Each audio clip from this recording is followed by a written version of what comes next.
What you think about when you're born into a fire? Let 'em burn it out. Sell 'em to the richest buyer. They wanna let the world decay. They tell us lies and fade away, fade away. We feel betrayed. We were raised to lose the race. Wake at the back of the pack, kill it anyway. Listen up now, because we're never dropping out. Beat the odds, beat the big house. The brains are bigger than the doubt. We've been thinking for ourselves, never let the truth fade away. This is bigger than ourselves, we won't let the world burn away. Burn away, we feel betrayed. We were raised to lose the race. Wake at the back of the pack, kill it anyway. To blame, haters face the world's mistakes. Wake at the back of the pack, kill it anyway.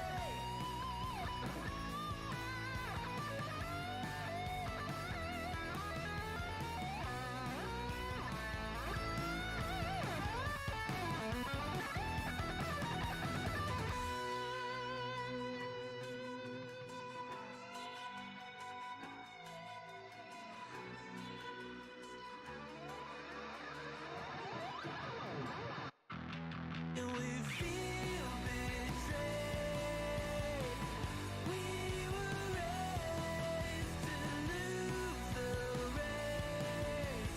Wake at the back of the pack, kill it anyway. To blame, haters face the world's mistakes.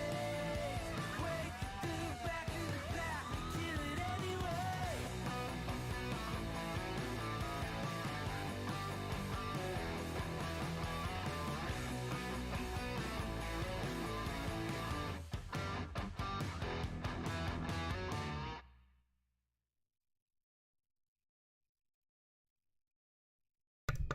Welcome, everyone. I don't know how many people are going to be joining us tonight. We shall see. But welcome to the Team FU Joe media stream. And I know tonight we're actually going to do something a little different. So I'm normally gaming or something like that, or we used to do just chattings a lot, and that's something I got away from. I don't know why I got away from it, but I've actually kind of been inspired to do some new content, some new fun stuff, so we can have a good time on the channel. And it seems like a very large portion of my audience could not give the slightest shit about video games. So I'm going to be streaming less games and streaming more chatting. So a lot more of the relationship advice that I normally give, as well as just a good collection of making fun of liberals. Because I see people like Hassan Piker. He's big on Twitch, big political streamer. And it's funny because he's an idiot. Like, he says quite possibly the dumbest shit I've ever heard. And recently I watched him do a video where he went after the girl who does In the Comments. She does videos for the Daily Wire. And he went after her, and the funniest part was he got on her about not being authentic, which it kind of struck a chord with me because I think about it, and I'm like, I want to be an authentic me. And honestly, an authentic me is talking. As much as I'd love to act like I'm some great gaming streamer or something like that, that's just not the reality of it. So tonight we're going to be checking out Libs of TikTok compilations. So I'm going to be watching compilations of Libs of TikTok and then reacting to them. Now I have a few that I've saved here. I haven't watched them yet, but because I want to give you guys my honest live reaction. I want to chat with you about it. So I haven't watched them. I think I have 1, 2, 3, 4. I have 5 of them queued up, and they're compilations of Libs of TikTok. If you don't know what Libs of TikTok is, it is a Twitter account. Now they were recently the person who runs that account was recently doxxed by the mainstream media, and that's completely unacceptable. You know, completely and totally unacceptable. Excuse me 1 second. For some reason, this is not coming in high def. Okay, there we go. Now I want to see my pretty face in high def. But anyway, they were doxxed. But the whole idea of the account is that they don't provide any commentary. Like Libs of TikTok doesn't say anything, right? Just give me 1 second.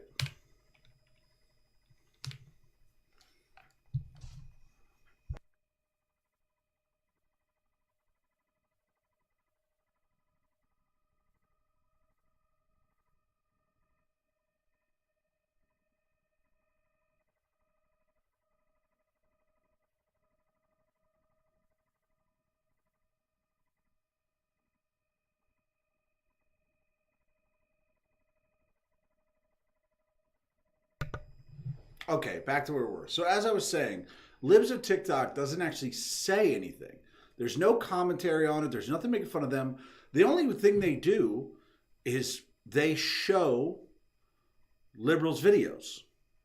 That's it. Now you would think that if you were a liberal creator and you thought you didn't sound ridiculous or you wanted to get your message out there, you would thank Libs of TikTok for putting out that media for you.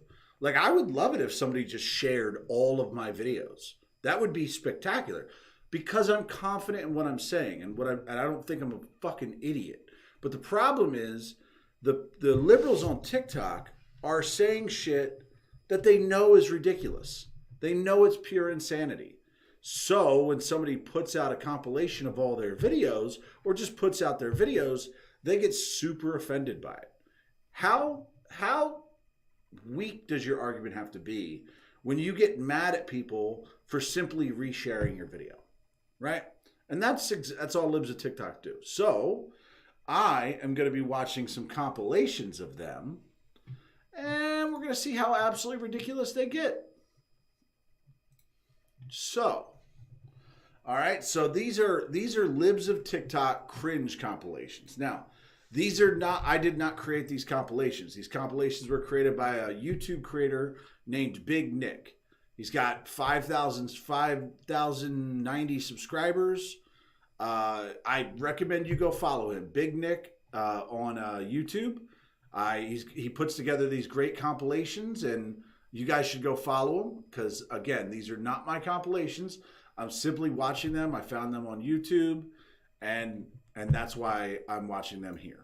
Okay, so hopefully everybody's got a drink and you're around people that you can laugh with because we are absolutely going to fucking laugh at these. I mean, I just imagine I haven't seen them yet, but if it's Libs of TikTok, I imagine I'm going to laugh. So let's go ahead.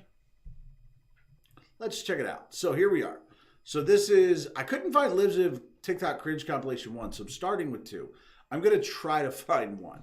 All right, but let me turn up my YouTube here. All right, so let's check this out.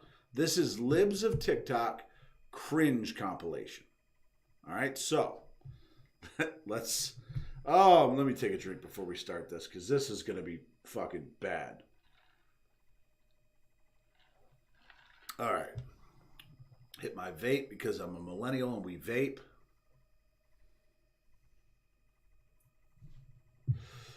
Alrighty, here we go. I'm already laughing just thinking about this shit. All right, let's see. Let's see what we start with.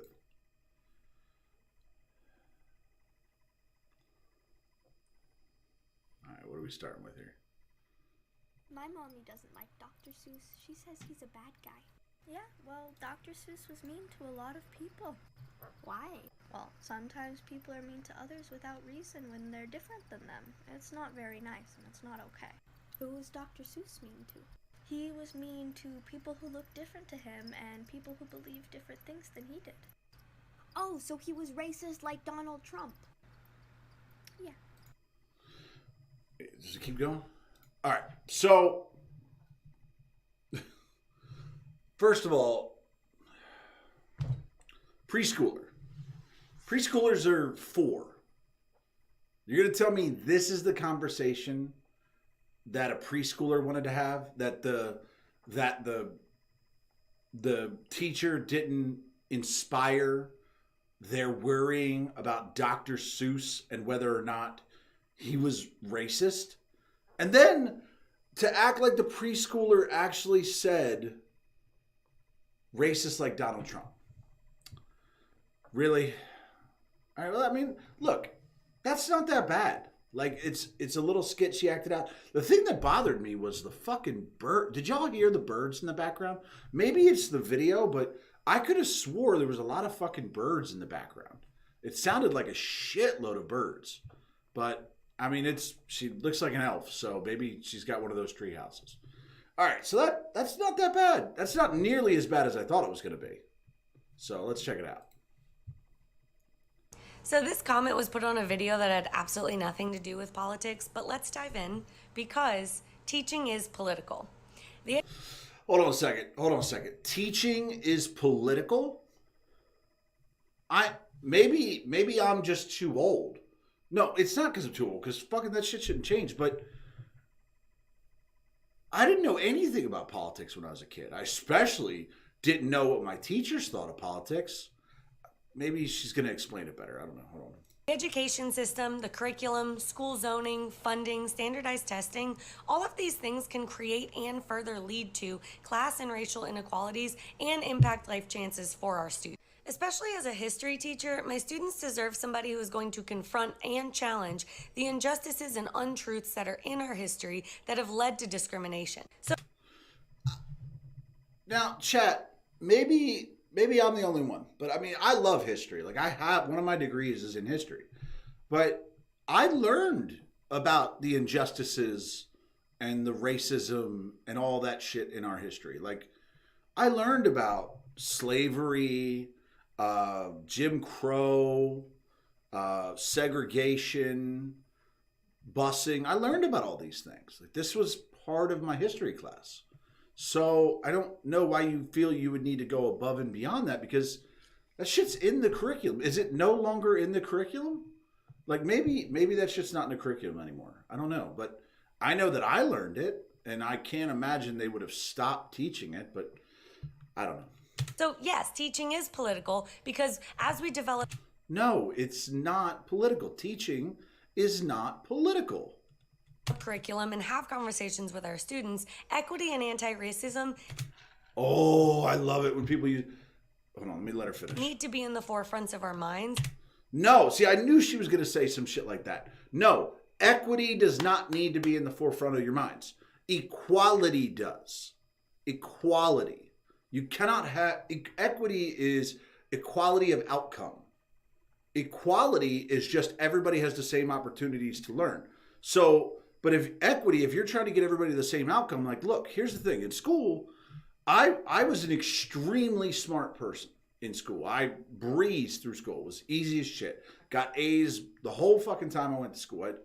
In fact, the one time I got a B, it was, I think, 3rd grade. I hid my report card.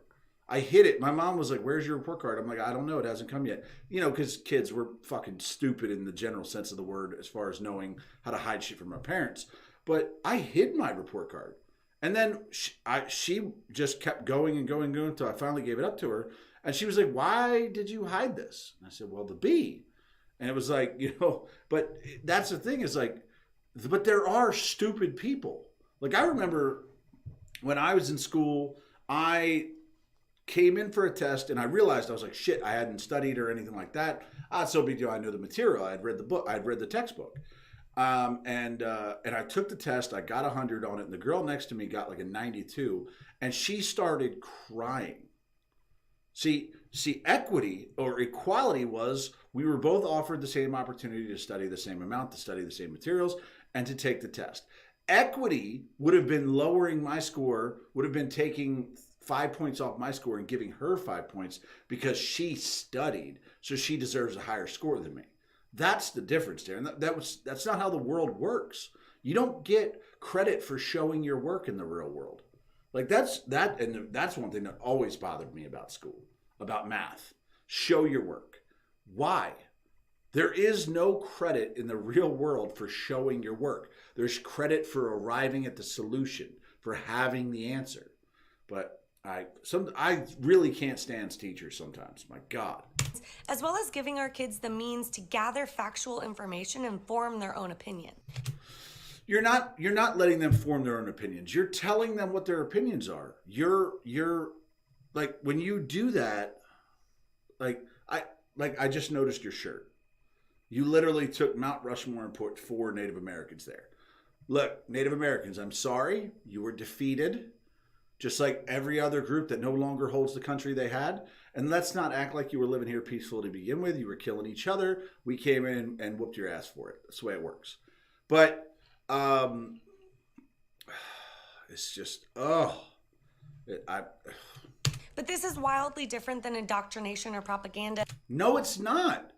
The children are people pleasers, right? Here's the thing. Children are people pleasers. So if they think that you want them to say, yeah, you're right, Donald Trump's a racist piece of shit, and this is racial inequality, and whatever you want them to say, they're going to say, excuse me, they're going to say it, because not only are they people pleasers, but you're an authority figure. You are the person they're trying to please so they can graduate to the next grade with their friends. Do you not understand the fucking power position that puts you in? Like, you are in an absolute position of power on these kids. Because I'm not trying to sway my students' opinions. Yes, you are. I can tell by your hair you are. I want them to form their own educated opinion. No, you don't. No, you don't. You want them to agree with you. What I'm doing is challenging a broken system and hopefully laying the groundwork for progress and justice. Yeah, see, exactly. You don't want them to form their own opinions. You want them to go along with your justice for everyone narrative. Hold on a second. There's no reason I'm this small on the screen. Hold on a second. That's the thing, is you're not trying to get them to a justice narrative.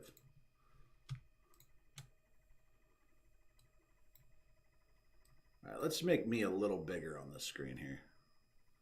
I'm gonna make myself a little bigger because it's libs of TikTok here. There we go. Make myself a little bigger here. Okay. But no, you're not trying to get them to form their own opinions. You're trying to get them to agree with you. It's just that simple. Like, there's no way around that. That's just the reality of it. All right. Wow. So it's the last night of summer camp, and we had our award ceremony tonight, and I got misgendered. All right, chat. So let me know your guesses. What do you think? How would I even say that? What do you think this person's gender is? Like, that's. I mean, I guess that's the way it's got to be. Is what do you think this person's gender is? Because let's see. I mean, to me, if I saw this person, I would say her, she, because that is obviously a woman. Like, that's obviously a woman. I don't give a fuck what kind of weird narrative you're trying to spin. That is obviously a woman. Why am I not starting it? When they presented my award. And I know they didn't do it on purpose, but that doesn't make it hurt any less. I've had people in the Army call me bitch, fucker, asshole. Like, that didn't hurt. Like, stop it. I ended up going in the bathroom and crying. Oh my God. You ended up going in the bathroom and crying. Oh my God. Did you not think that when you declared, what is your name, non-binary Sky, that you might run into some problems? maybe people will look at you and assume that you're a woman because you're a woman. I don't give a fuck if you say you're non-binary. You're very obviously a woman. Like, this isn't up for debate. You are a woman. I don't give a shit. And everyone's like, oh, she didn't do it on purpose. She didn't do it on purpose. Yeah. But that means that I've been here for 2 months and still their subconscious still thinks of me as a girl, and that's really hard. Because you're a girl. Like, first of all, you've been there for 2 months. Like, they're giving you an award. You obviously did a great job. They're giving you an award. Now, here's the problem. She probably didn't do a great job. She's getting the award because she's a non-binary teacher, and they want to look like they're catering to her. And that's the problem is when people actually respect you, when people actually respect the work you do, they learn everything they can about you to kiss your ass to make you feel good. However, when you're given awards or recognized just because you're part of the alphabet mafia, nobody gives a shit what you have going on in your life. And you're a she. I don't give a fuck what it says. That's a she. All right, this is starting out great. And her TikTok name is Bitter Reality About Men. You know, I can tell you that I am going to be making some stitches of her. And I'm going to get banned for it. So I guess I'll just make fun of her on my YouTube. All right, so stop calling your daughters princess. First of all, stop calling your daughters princess. You know, whatever, doesn't matter. So I don't know if this is considered an unpopular opinion, but if you have a daughter, you need to stop calling her princess. Why? Well, maybe she'll explain it to me because this is fucking stupid. If you do. The way that Disney has branded the princess is based on her beauty as her most important asset. This term... Hold on. Wait 1 second. No, they fucking haven't. Like, maybe back when I was a kid, Disney princesses were based on just beauty. Like, let me see something. Hold on. See here. Disney princesses. All right, let me see here. Where's the list of Disney princesses? Let's see here. So you have Snow White, definitely just on her beauty. Cinderella, who's Aurora? Aurora, Sleeping Beauty. Okay, cool. Jasmine, Belle. Like Jasmine, like even when I was a kid, Jasmine was a bad bitch. Like she didn't take no shit. Her thing wasn't beauty. Her shit was like she was unattainable and she was a gangster. And Pocahontas, are you fucking kidding me? Pocahontas is not about her beauty. Of course she's beautiful because nobody wants to see a love story of a dude going after an ugly chick. Like, let's be fucking real here, guys. But Mulan defeated a fucking foreign empire or the invaders, didn't she? Who's Tiana? I don't know Tiana. Tiana is Princess of the Frog. Yeah, she's okay. Rapunzel, okay, a little bit of a beauty. I don't know some of these. Moana. Look, fuck you if you think Moana is just out there for her beauty. Like, she's not. She literally defeated the darkness or whatever along with the Rock. Like, that's Raya. Didn't Raya fight the fucking dragon? Tinkerbell was like a total gangster in Neverland. Elsa was not about her beauty. She's about the fact that she was a fucking badass magical user who froze the entire fucking land. And Anna was kind of goofy. Yeah, I get that. I don't know some of these other ones. But, like, what the fuck are you talking about? Like, that's fucking crazy. It's not about just their beauty. All right, I'll give her some time. Also encourages the damsel in distress that needs to be rescued by a man. No, it doesn't. I'm sorry, but who rescued Moana? Because The Rock didn't rescue her. The Rock was fucking useless. He was about as useless as that fucking chicken. Yes, I know my Disney movies. He was about as useless as that fucking chicken. And Elsa got rescued by her sister. A woman rescued her. A younger woman rescued her. And the guy was a piece of shit. And it doesn't focus on their intelligence or integrity or any other character trait. That's because they haven't developed that yet. Like, when you're a little girl, you're not super fucking smart. You probably don't have shit for integrity. Like, let's be real. When I was a kid, I lied through my fucking teeth. Why don't we call girls scientists? Because they're not scientists. Like, they're not... Like, look, if you're a parent of a young girl and you don't dote and treat your daughter like a princess, fuck you. All right? But we don't call them scientists because they're not scientists. Engineer. They're not engineers. Doctor. They're definitely not doctors. Like, why does it have to be something cutesy like, oh, princess, what Because they're adorable little princesses. do you need? Like, no. My daughter's father called her princess yesterday, and I had to lecture him again. Oh, shut the fuck We up. do not use that term in this house. You literally, I feel for this man. I sincerely hope he divorces you. Even my own sisters have called her princess, and Yes, because it's normal. I will tell them, don't call her that. Maybe I come across as very controlling, but You come across as very controlling. You don't let the father of your child call her princess. You don't let your sisters call her princess. You are controlling. I think it's a very harmful word. No, it's not. I feel like you are just a sad, bitter fucking person. Bitter reality about men, bitter bitch. And she shouldn't look up to that term. Trying Whoa.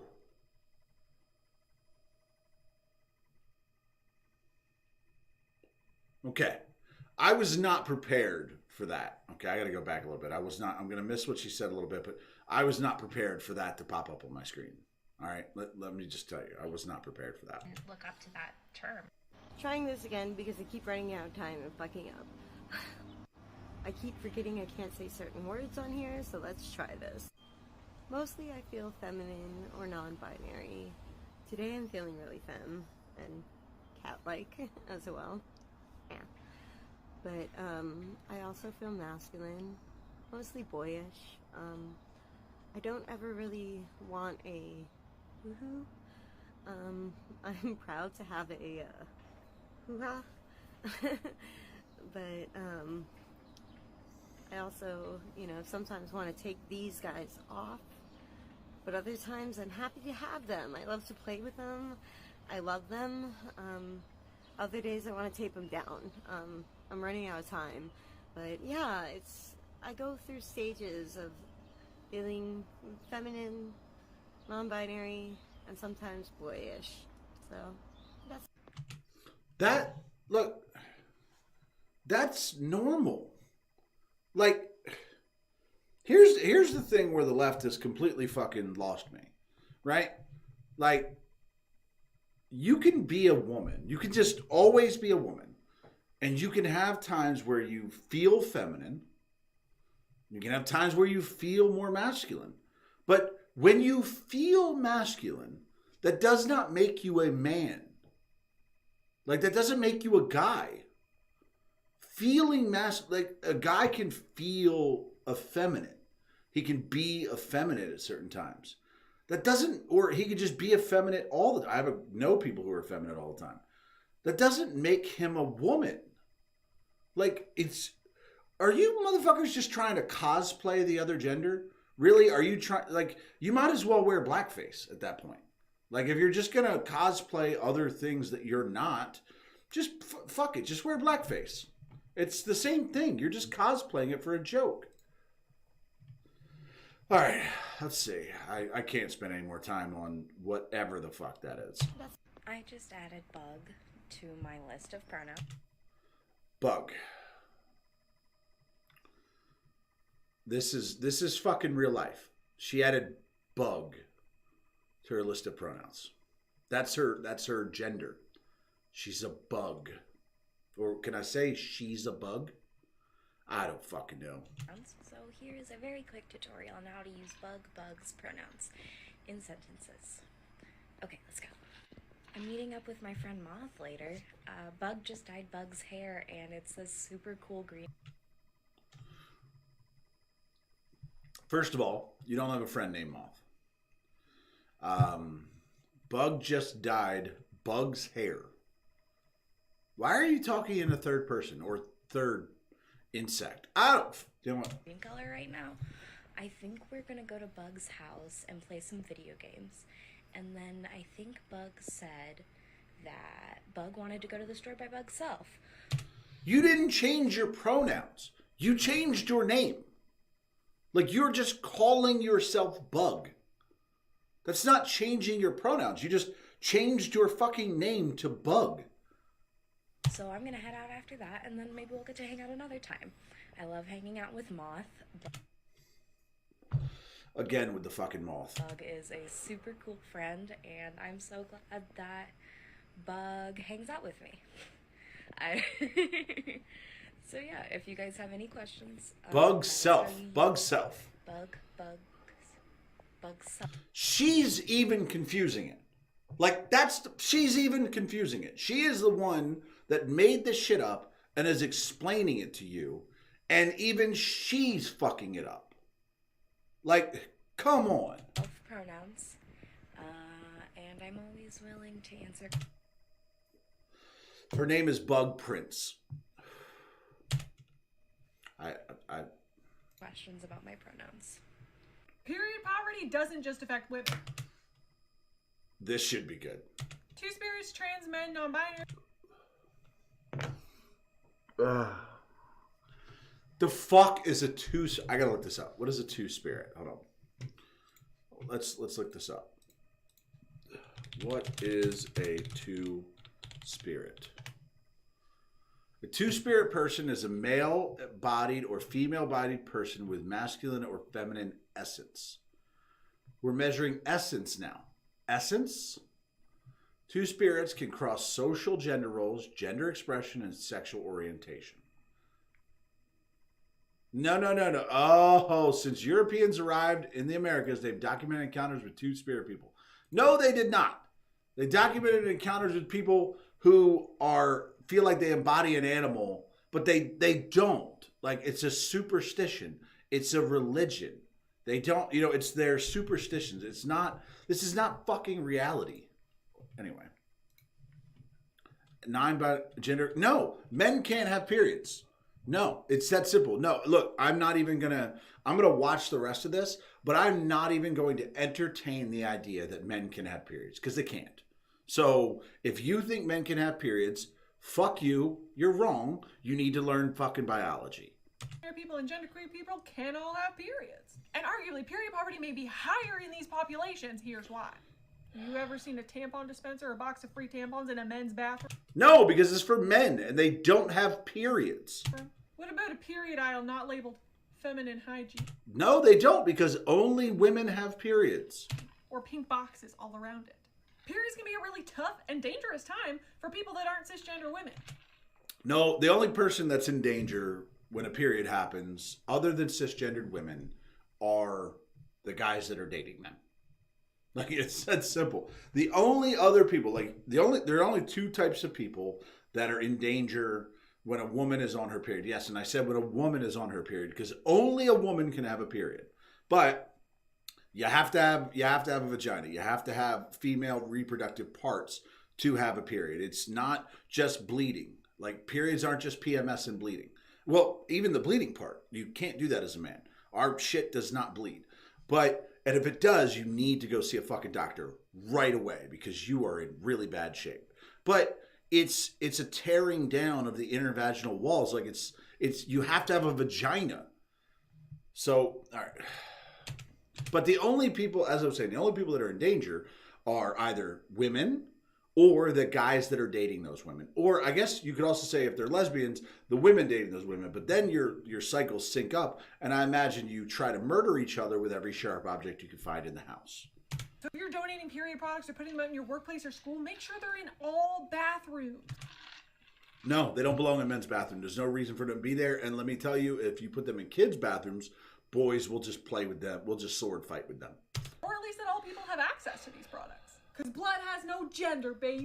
No, that's because your period blood is not blood. Over your spitting. Your period blood is not blood. Like, that's not what comes out during your period. And again, learn fucking basic biology here. Like, learn fucking basic biology. Maybe. This is just your friendly reminder that you are not blessed. You are privileged. Not hashtag blessed, hashtag privileged. So when you post pictures of your beautiful vacation or your healthy children or your lovely home and you write hashtag blessed, you are offensive because you were not chosen as one of God's favorites. You were given opportunities that other people were not, including access to health care, a job, health insurance, and there are many people in this world who are oppressed who do not have access or opportunity to have the things that you have. So you are not some man in the sky's favorite because you are better than others. You are privileged, and that's okay. Just use your privilege in a positive way, and remember that you are not hashtag blessed. Okay, let's talk about this privilege here. So I'll say it this way. I currently make a lot of money. Like, through my actual job. This is not my actual job. I do this for fun. But through my actual job, I make a lot of money. But I didn't get there because I was privileged. Like, there was no privilege. I grew up poor. I'm lower middle class. Let's be real. I grew up lower middle class. I wouldn't say I grew up poor, but I grew up close to poor. Poor adjacent, we'll call it, right? And after I graduated high school, I was homeless. I made the decision that I was going to figure things out on my own, and I failed miserably.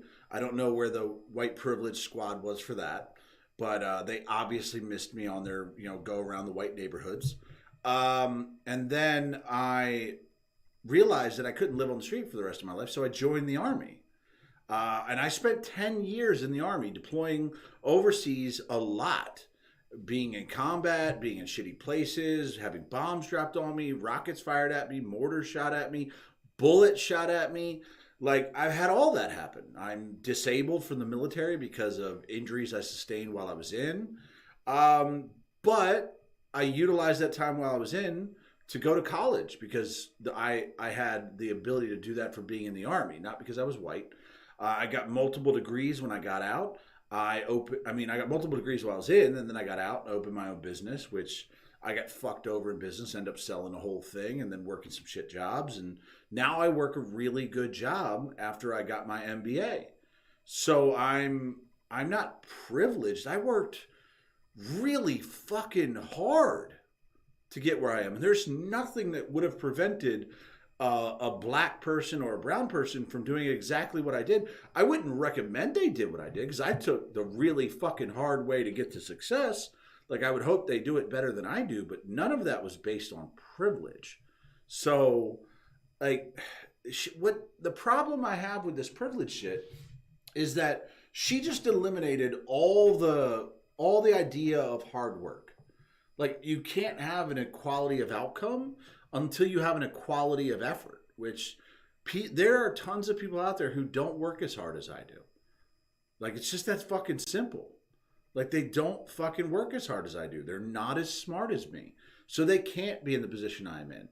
I'm not privileged to be where I am. I worked my ass off to be here. So fuck you for thinking that I'm privileged.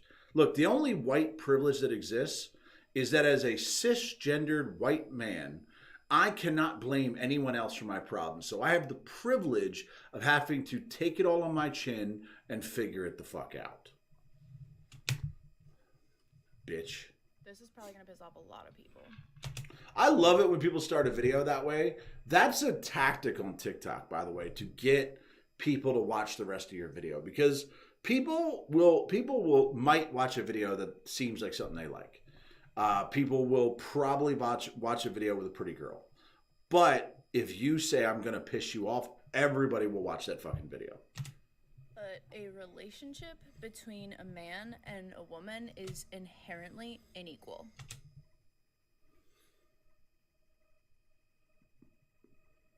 I really, really hope she explains that. And that goes for any relationship where someone is deciding to date their oppressor. All right, I'm gonna let her finish. Just like all white people have racism brainwashed into them, all males have misogyny brainwashed into them. Oh. And any male who claims not to be a misogynist is a misogynist. Because Okay, so that is what you call a logical fallacy, right? That's a here's the way to see if a statement like that makes any goddamn sense.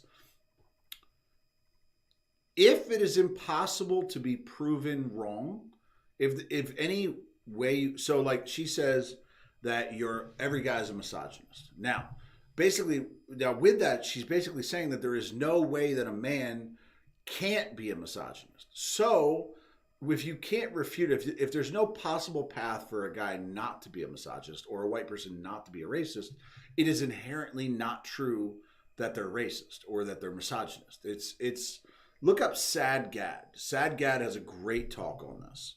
a self-aware man knows that he has it brainwashed into him. And anytime that a woman decides to be in a relationship with a man, she's making a sacrifice and a commitment knowing that she's dating her oppressor. Ladies, do you feel like you're making a sacrifice when you date a guy? Like, is that like, please tell me you ladies don't actually think this way. Like, please. Almost all women have sexual trauma and emotional abuse trauma, literally just from society. That's not true. And she's taking a risk in being with you and making a commitment to help you undo your brainwashing. I feel like I could just sit here on all these videos and just say, that's not true. Like, but that would get really boring for you guys. No, of course, I'm not saying that people shouldn't date the opposite gender. Are you assuming people's gender? But a lack of awareness can cause problems. I have a feeling that whoever you dated didn't like you. Like, they just didn't like you. And you're trying to validate the fact that you can't keep a man by saying that you're not doing it because they're your oppressor.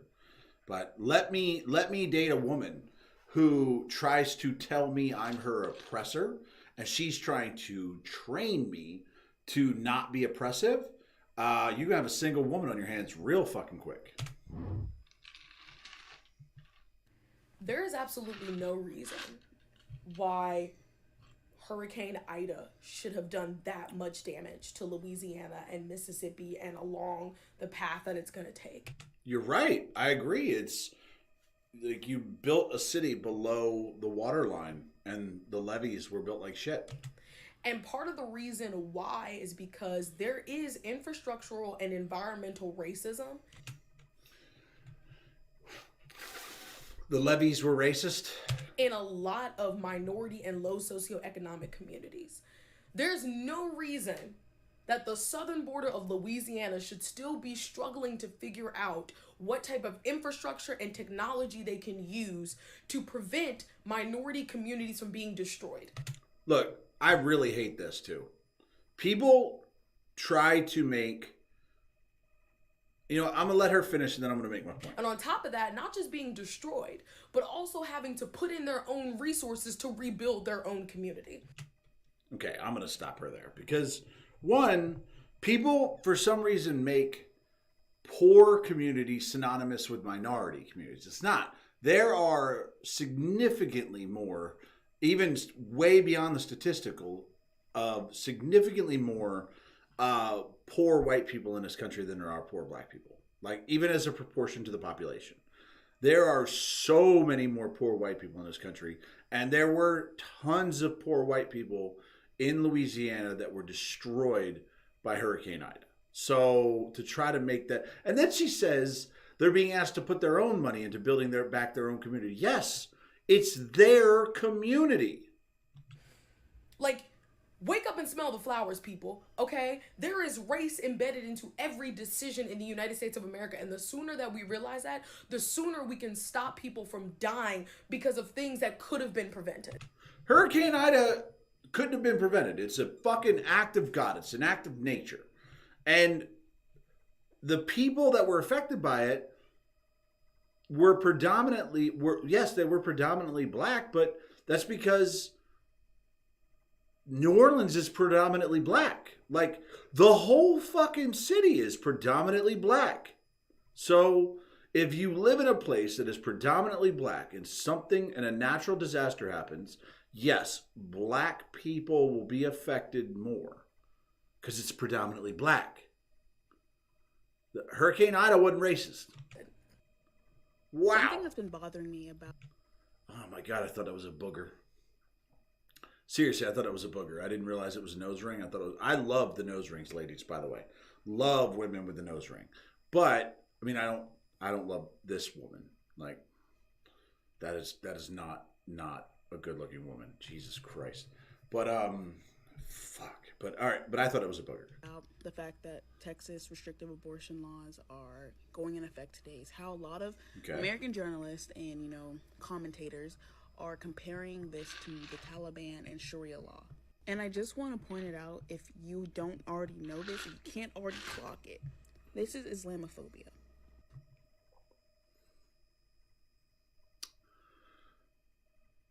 Go live under Sharia law. Go live under Sharia law, and you will stop complaining about all this stupid shit. What is going on with Texas right now has nothing to do with the racist boogeyman that you've conjured up in your mind. And it has everything to do with the fact that right-wing evangelism caused this. That's it. Sort of, yes. She's right. Sort of, yes. But I wouldn't say it's right-wing evangelism. I would say it's the population of Texas deciding that they don't want abortion in their state.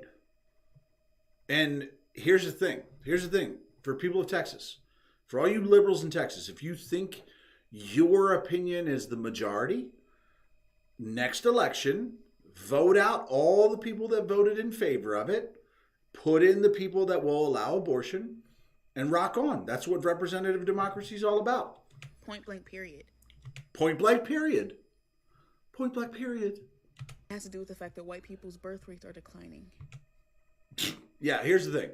If you want to talk about abortion and white people's birth rates declining, nothing kills black children faster or more efficiently than abortion. Nothing. If black people would stop killing their fucking kids, you would have been the majority in this country already. But y'all fucking murder your children, and I'm pro-choice, just so you know. But y'all kill your fucking children way fucking faster than any other fucking race on the planet. I mean, maybe the Chinese got you beat because they got laws for it.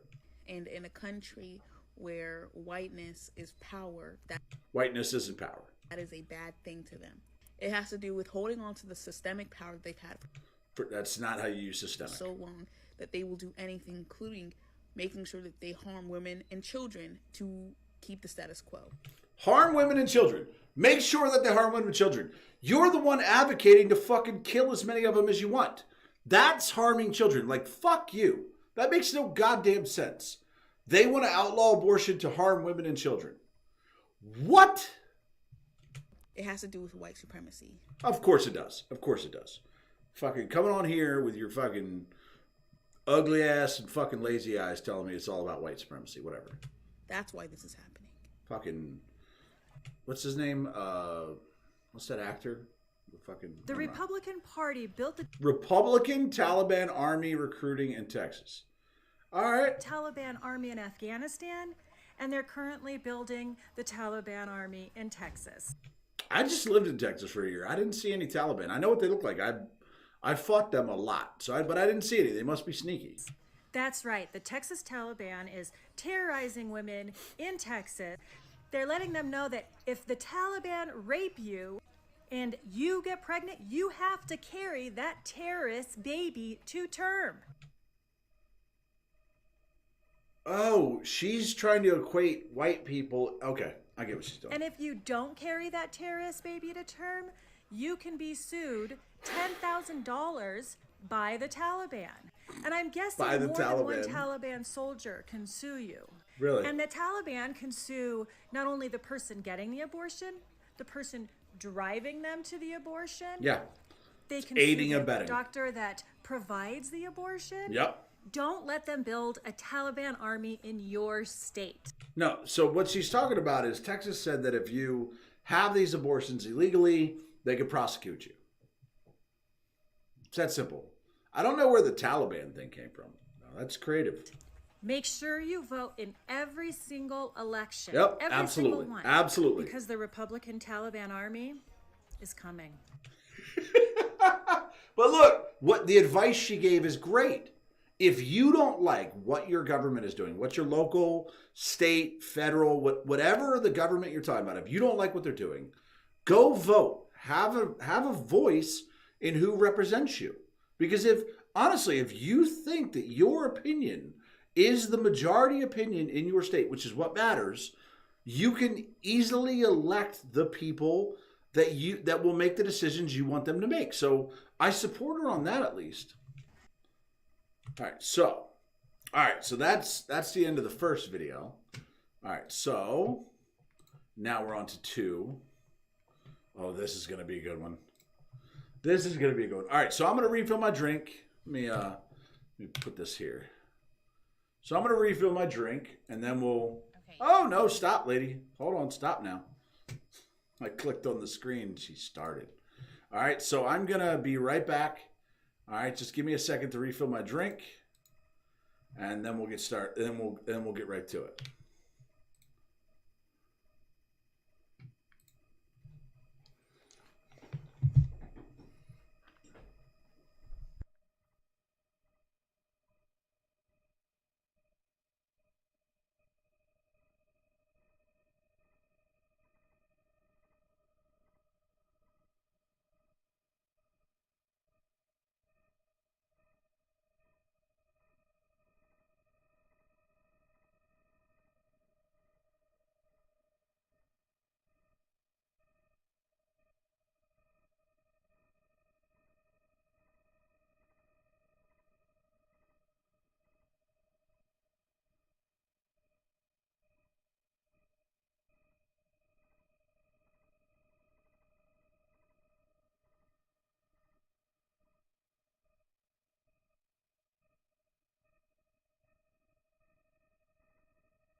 And welcome back to the stream. I hope you guys enjoyed that. That is a Stream Beats original by Harris Heller called Kill It Anyway.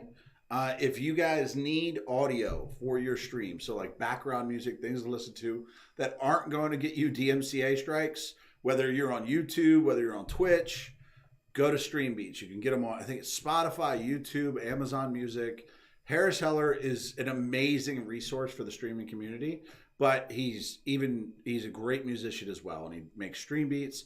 It's DMCA free, like rock it on your stream.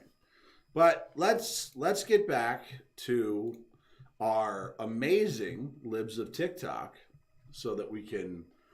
So this is going to be libs of TikTok cringe compilation number 3. Let's check it out. This is fucking unbelievable. Some of this shit is unbelievable, but let's check it out. All right, so here we are with I Am Jenna Ross.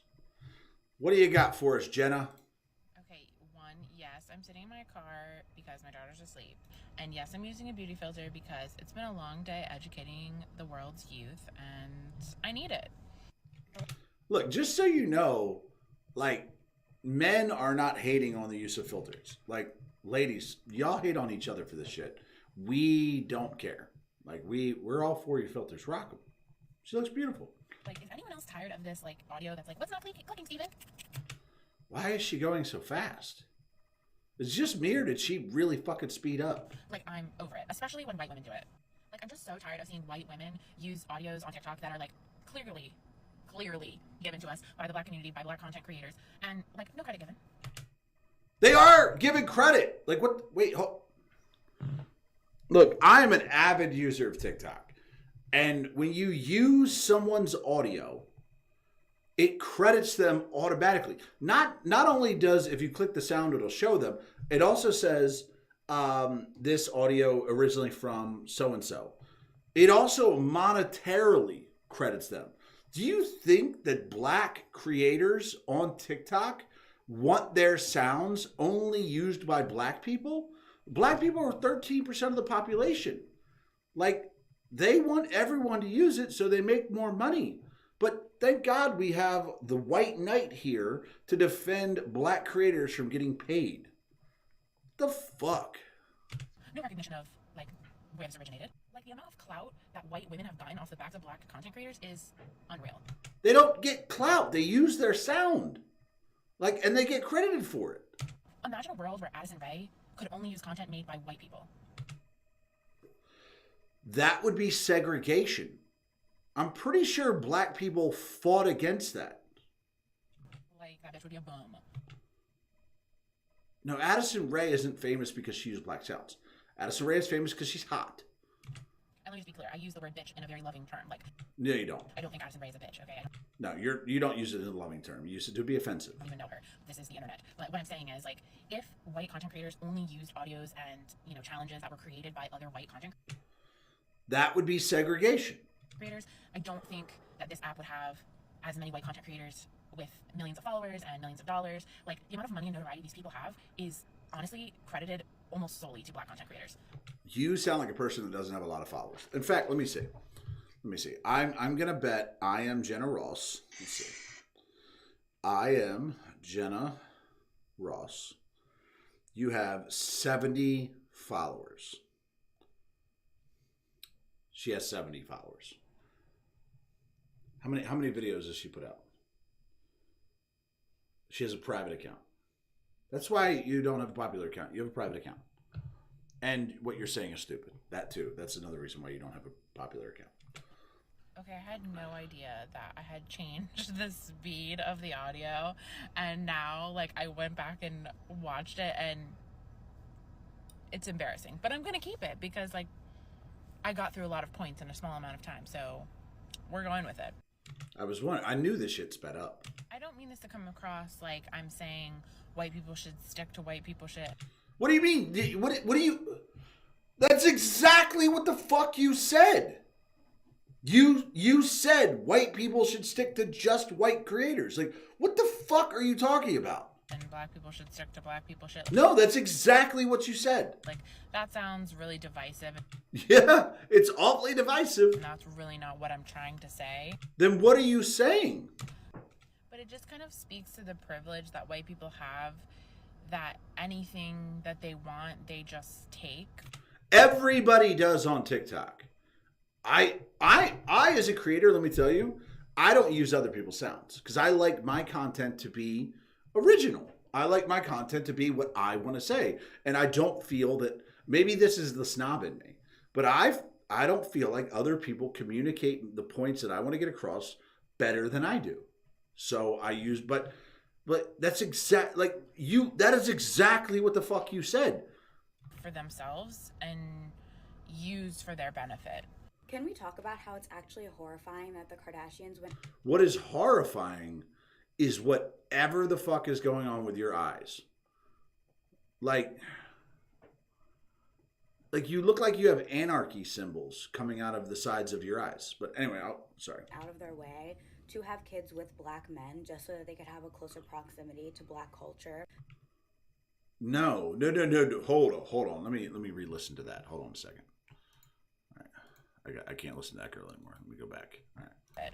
Can we talk about how it's actually horrifying that the Kardashians went out of their way to have kids with black men just so that they could have a closer proximity to black culture? Okay. Let me start this off by saying I fucking hate the Kardashians, right? They are a great example of the fame culture that we have. What's wrong with our fame culture?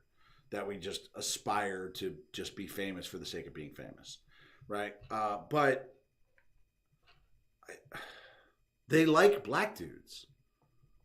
Like, that's who they're into. Like, Kim Kardashian is famous. Why? Why is Kim Kardashian famous? Because she got railed by Ray J on camera. Like, a black dude. She got railed by like an absolute shit fucking musician on camera. She has a sex tape. That's what made her famous. But if you guys actually think about it, she wasn't actually famous, like really famous, until she married Kanye. Kanye unfucked her whole world. Kanye spruced her up. Kanye is the reason she went to the Met Gala. Like, that's simple. So, like, but they didn't do it to be black culture. They fell in love with black men. Like, when they started dating black men, more black men hit on them. It's a product of their environment. Just so that when you call them out on appropriating black culture, they bring up their proximity to black people and their half black children. First of all, I would never think in any way that the Kardashians appropriated black culture. Like, what about the Kardashians is appropriating black culture? Maybe I'm misunderstanding this, but I can't think what about the Kardashians is appropriating black culture. Like that, I don't get it. I don't understand. They bred their children like dogs. And No, they fucked like crazy animals, and they got kids. And as a black woman, you cannot change my opinion on this. And I know a lot of other black women and mixed black women feel the same way. Don't speak for other black women, because they don't. That eventually, at some point in their life, these kids will grow up and realize that their parents are stupidly fucking rich, and they're going to have an amazing life. That one of the main reasons their parents had them is so that they could have a closer proximity to black culture. I don't understand. Like, what is black about the Kardashians other than the people they fuck? Like, what about black culture have they appropriated? It's going to be a horrifying moment for them. No, it's not. No, it's definitely not. They're rich as fuck, and they're going to be happy. Those kids. You sound really sad that you're not one of their kids. This behind me is St. George's Wharf in London. Mm-hmm. This pathway that I'm on is public space, but this park, if you can call that a park, isn't.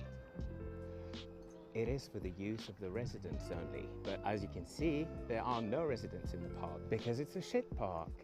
And yet, I can guarantee that this park fulfills perfectly its role. It adds value to the surrounding properties, not by providing a pleasant space for the residents, but by asserting the exclusiveness of this complex. No, it doesn't. It adds value because it's something that comes with the place.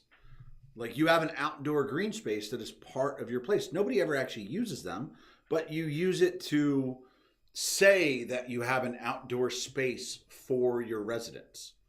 Like, that you don't have, that they can just relax in. But nobody ever actually fucking uses it. The only function of this area is to be a marker of social segregation. There are probably plenty of...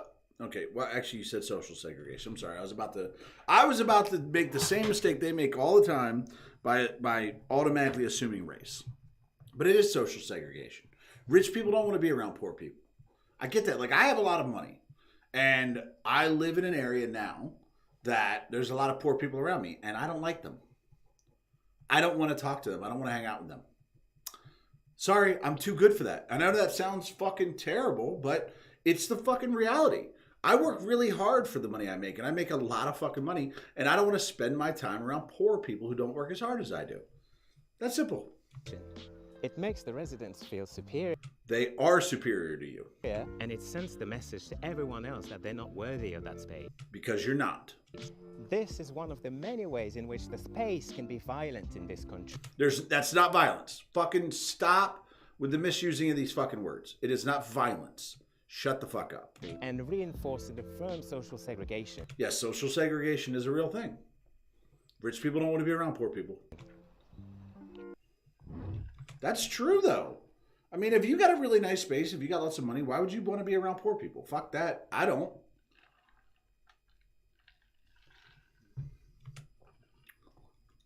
I find it outstanding that my friend thinks I want to go to lunch with my other friend who is Latina after I know she voted for Trump.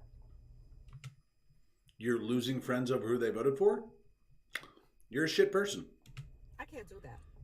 Then don't do that. It's just a matter of difference of opinion. Difference of opinion? It is. No. It's about right or wrong. It's about having morals or not having morals. Joe Biden wrote the crime bill. Joe Biden is responsible for the imprisonment of more black people than Trump could ever be responsible for in his entire lifetime. So, fuck you. Difference of opinion is I prefer scrambled eggs with cheese, and you prefer eggs over easy. That's Well, I mean, obviously, you're a fucking terrorist because eggs over easy are way better. a difference of opinion. You know what? Any choice is fine. It doesn't hurt anyone. But choosing Trump, which is actually hurtful to people, and especially people of color, How?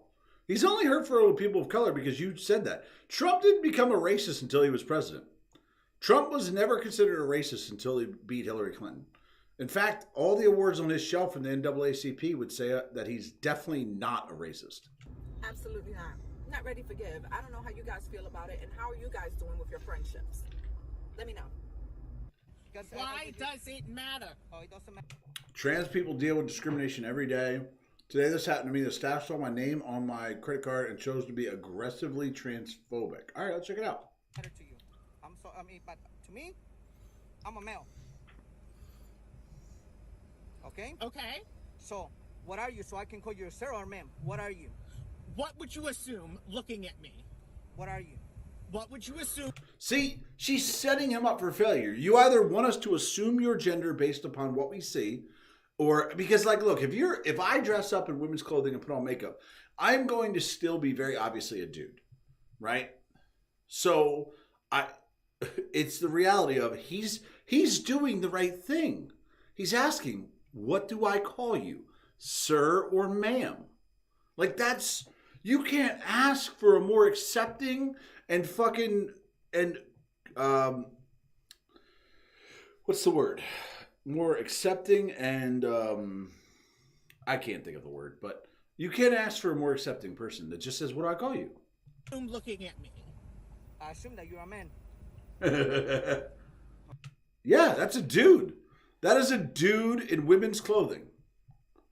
Like, that's a dude in women's clothing. You can call yourself a woman, but when he asked, do you want to be called sir or ma'am? Tell him ma'am. Okay. Yeah, you're a dude. Okay. Thank you. Whatever. Bye. Like, that's a dude. Like, look, if I saw this person, that's a dude. That is very obviously a dude. It's a fat dude as well. Yeah, that's a dude. You're a dude. Very obviously. Okay. Thank you. Whatever. Thank you. Whatever. Many people. Is that a filter? Okay, we'll go. Many people ask me, how do you use they, them pronouns for a singular person? It's a good well, question. It's really easy. Okay. All you have to do is use it the same way that you would talk about a group of people. So, for example, I, Addison, use they, them pronouns. In that case, you talk about me like this. I know Addison. They are amazing. Their dress and their hair are amazing. Look, I'm going to say this right now. Their hair is awesome. That's spectacular hair, by the way. Even the facial hair. And I'm so proud. I mean, that's a shit beard. But it's a really great hair. To know them. Now, a fun fact about they, them pronouns is that they've been used in a singular context for centuries. Even going back to Shakespearean times, there's actual documentation in literature using they and them in singular contexts. But if that still doesn't convince you to use they, them pronouns, I'll leave you with this piece of information. Our language is constantly changing and adapting. We're evolving to find new terms and language to self-identify. So get with the times. Don't be an asshole. Look, I can agree with that. Look, I honestly don't have much... What is it? Addison Rose Vincent. I honestly don't have much problem with that whole video. I really don't. Because what Addison is doing is providing an educational opportunity without being a piece of shit. I'll try... Look, using they, them is complicated. I have a couple companies that I work with where the person, my point of contact is a they, them pronoun. So, but it does make it difficult when you're, talking to them. You always want to make sure you're wording things correctly. So I get that, right? So, but what I don't have any problem with this video. Like, this does not belong on Libs of TikTok cringe compilation. Because I completely agree with everything Addison said.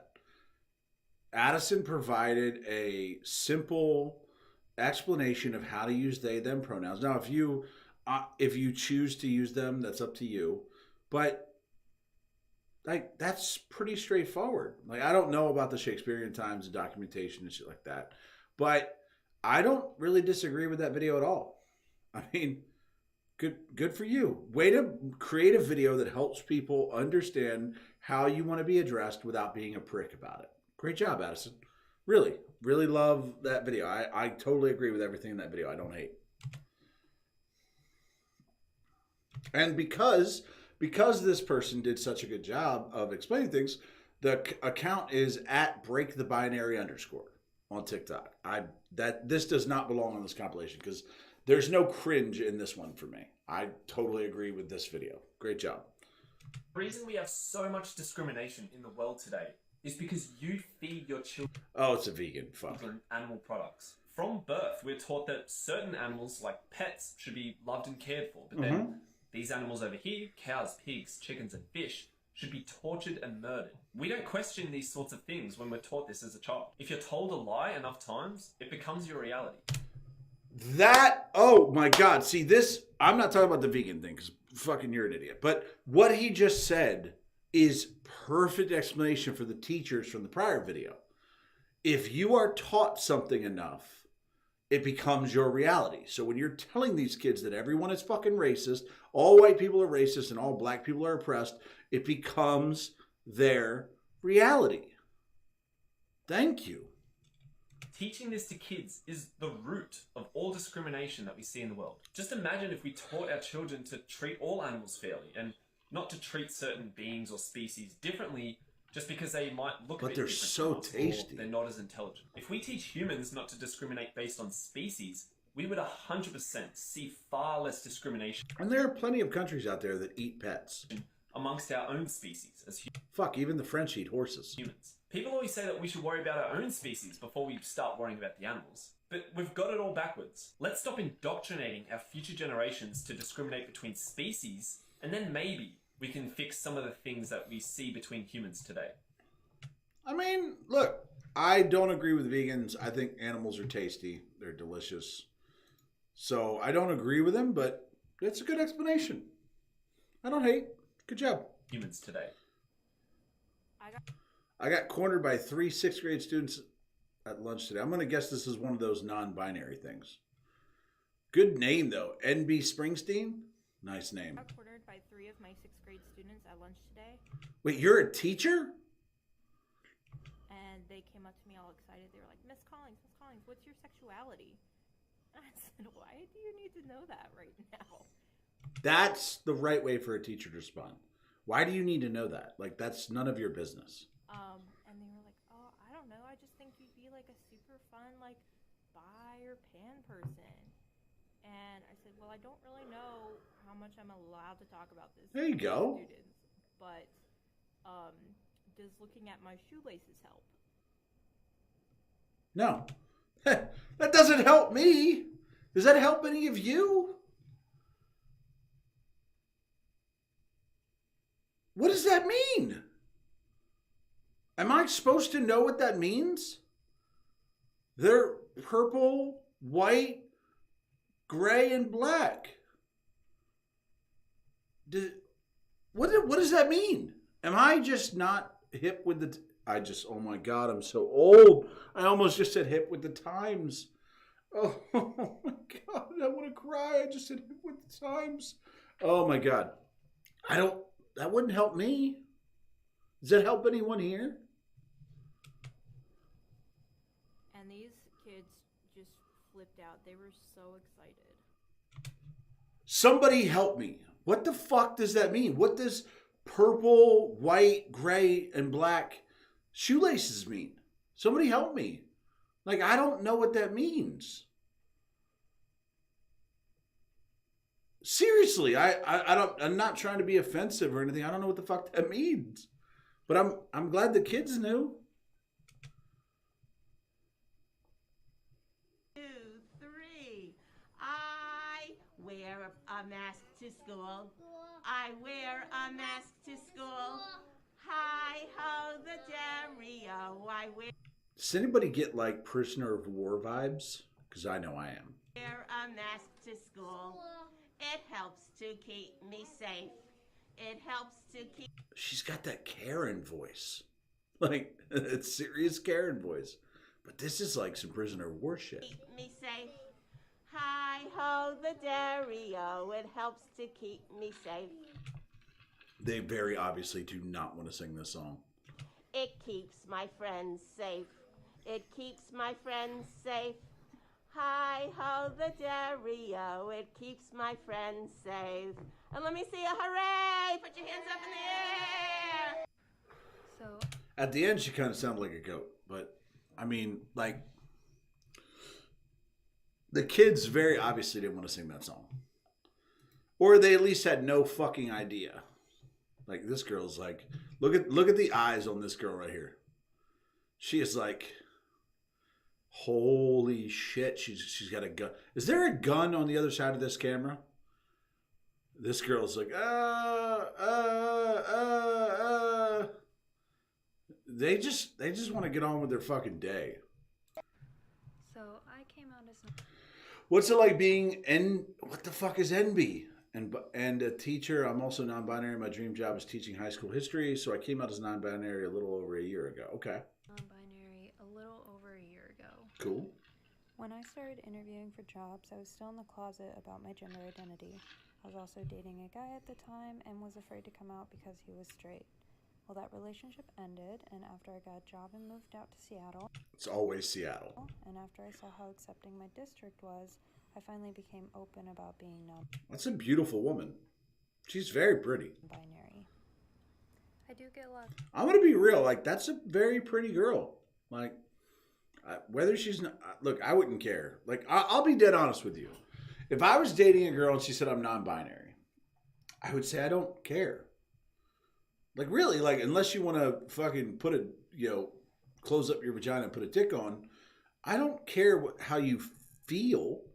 Like, if you feel masculine one day, cool, be a tomboy. I don't care, but she's a beautiful girl. Questions from students at the beginning of the semester, and I just answer those very honestly. When we do class introductions, I have everyone include their pronouns, and I talk about why it matters. And I always encourage students to ask questions if they don't quite understand, because I know to a lot of those students, I'm probably the first non-binary teacher they've ever Possible. I always assume good intent with my students, so if someone makes a joke or cracks a comment, then I use it as an opportunity to educate them. That's such a good attitude to have. I always assume good intent with my students. So if someone makes a joke or cracks a comment, use it as an opportunity. That's a good attitude to have. Always look at what somebody's saying to you with good intentions. Say, they're only saying it with good intentions. They mean it in a good way. I'm not going to look at it as they're trying to attack me. That's such a good attitude to have. Patience and love are key. I agree 100%. Again, another video that I don't... So I'm going to tell you, it's MXS Mellis. Let me tell you that I agree. Like, that's cool. Like, if you know how you feel, and you're not indoctrinating people to it, but you're just telling them how you feel, and you're coming at it from a place of where they're just being curious, that's a great attitude to have. I don't hate on that at all. Again, I don't think this video belongs on Libs of TikTok Cringe. Like, I don't hate this video. But I feel like we've had a couple good ones that I'm in for like the worst now.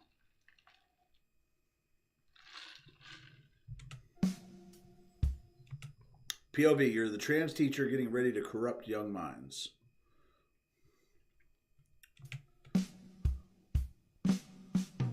Why is it always boots? To the baristas at my Starbucks. Oh, that was the whole video? Jesus, I'm glad she didn't show her face. She's probably ugly as fuck. Anyway. To the baristas at my Starbucks. I am so sorry that I strolled in without having a mask on, even though the mask mandate was lifted and I am fully vaccinated, because you don't know me. You don't know that about me. I apologize. To the man at Starbucks who got offended when I yelled, "Oh my God, I'm not a fucking Republican. I'm so sorry. I believe in science." I'm not sorry. To my mom, who I was on the phone with. I'm sorry I said fucking. Did she just make like an Emmy award speech, like thanking people? And I have to let you know that the people at Starbucks don't care. They don't. The mask mandate's lifted, so they don't care. To the guy, he just thinks you're fucking annoying, that's all. Like, look at this. Look at this. This crazy ass person. Like, nobody cares.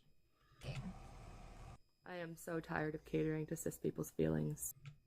Do you mean you're tired of catering to society's feelings because the society is cisgendered? Because I do. I do it every time I go to a restaurant and the server says, "Hi, ladies." Because you're a woman. You're very obviously a woman. And I don't correct them. Every time I choose the women's washroom because people expect that of me and it makes them comfortable. No, because you choose the... Here's the thing. This whole transgender bathroom thing. Before the whole thing erupted, do you know how many states had laws that said that women or men couldn't use the other gender's bathroom? 2. In 48 states in the United States of America, you could use whatever fucking bathroom you wanted. And honestly, women who drink or go out to bars know this. You could always use whatever fucking bathroom you wanted. Let's be fucking real.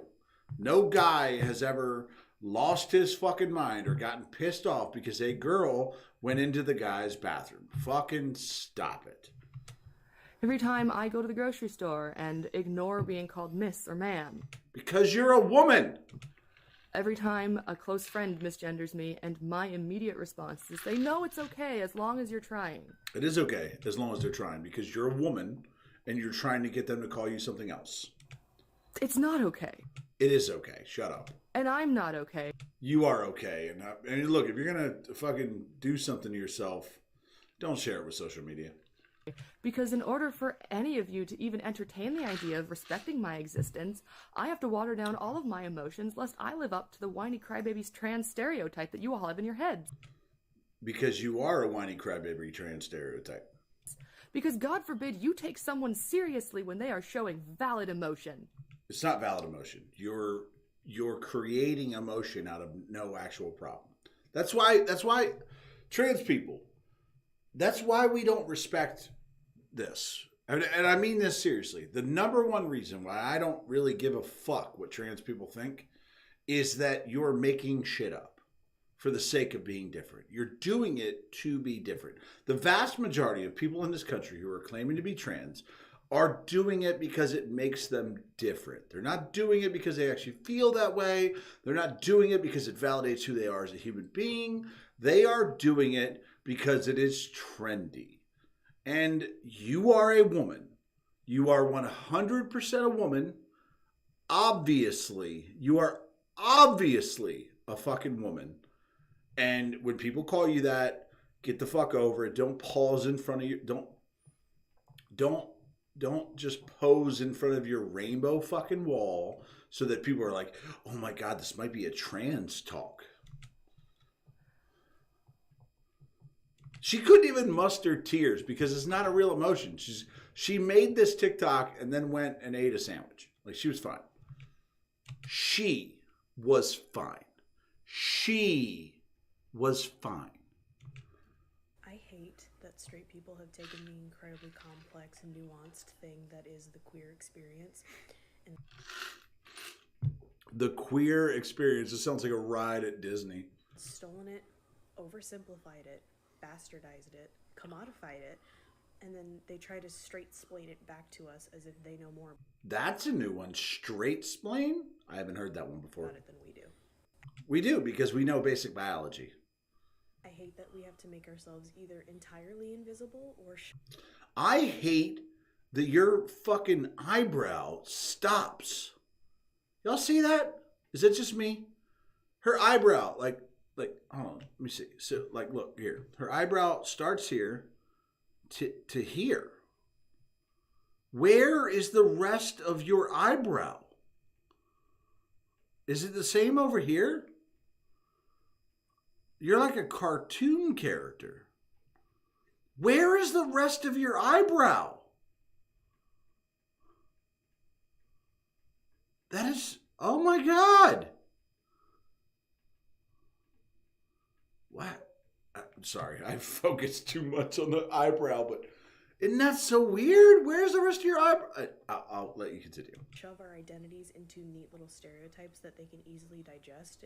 It has to be, because society is not going to take complicated matters. They're going to take simple explanations. In order for them to take us seriously.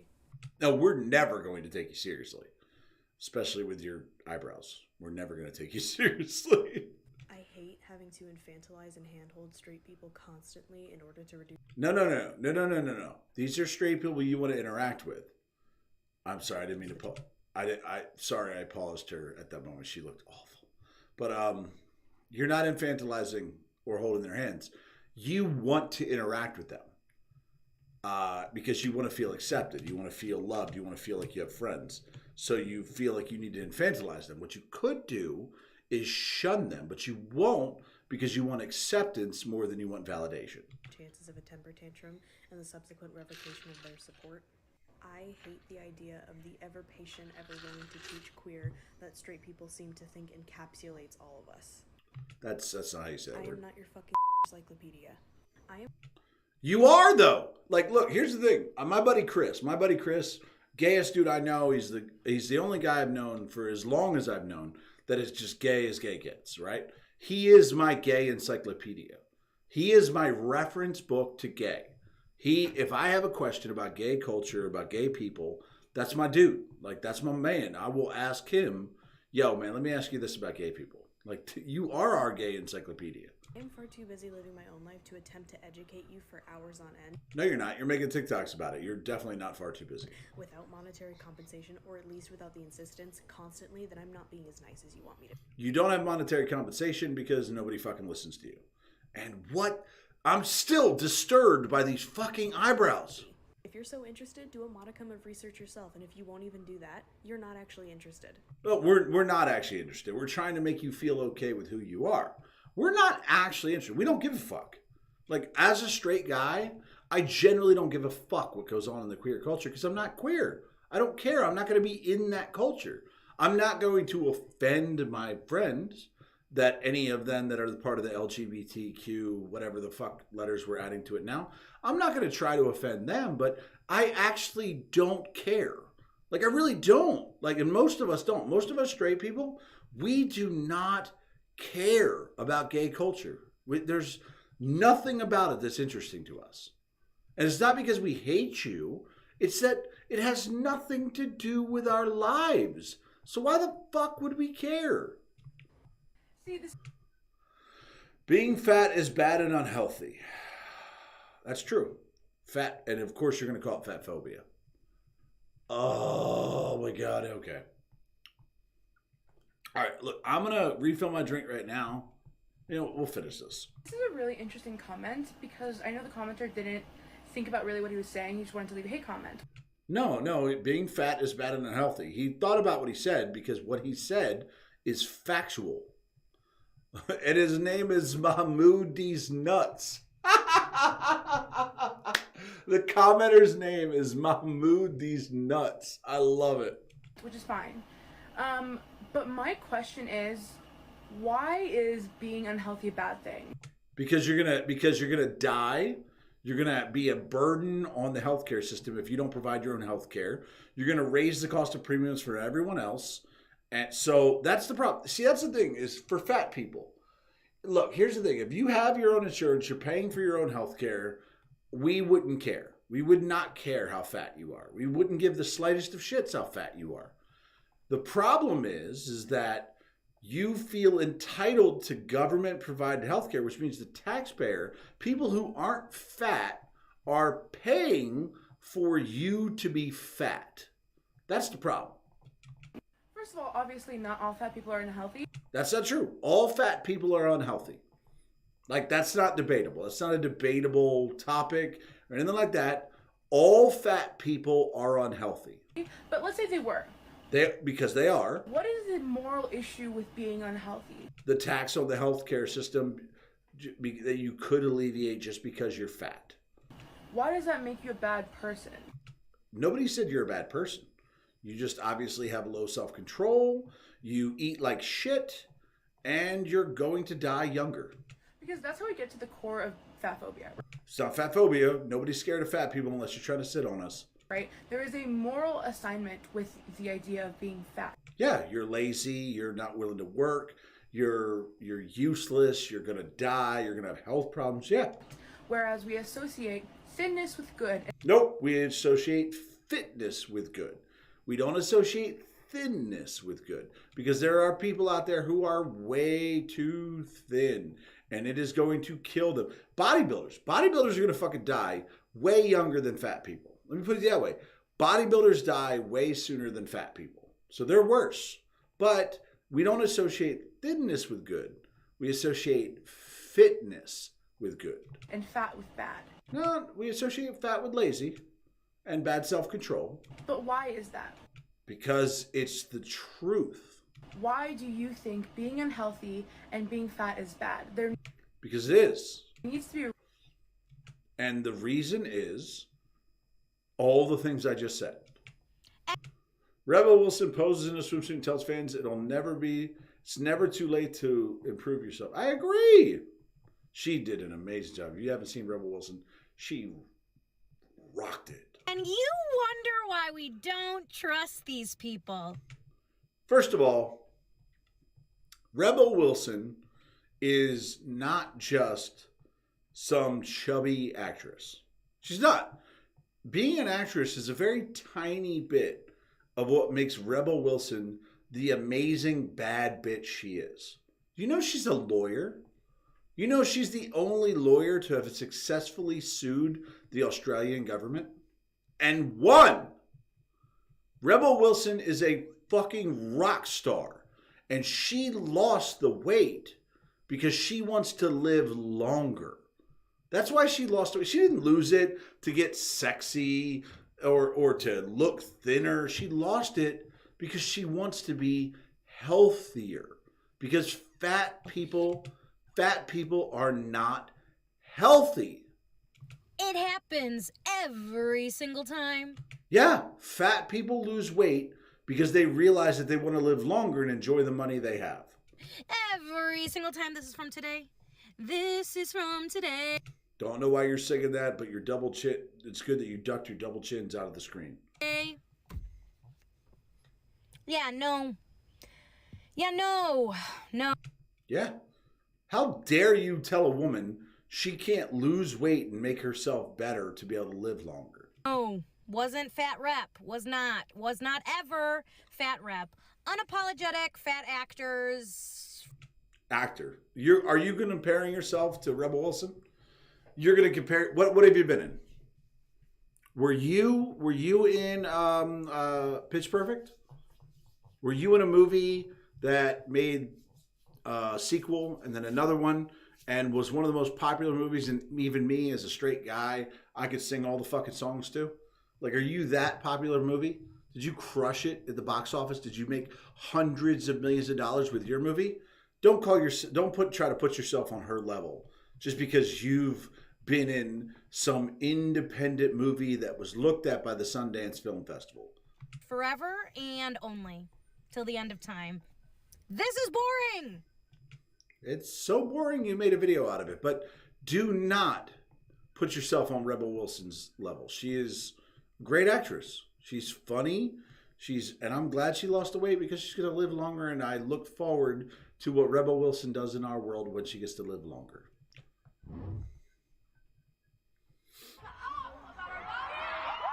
Oh, Billie Eilish. She fucking flipped everyone out when she lost.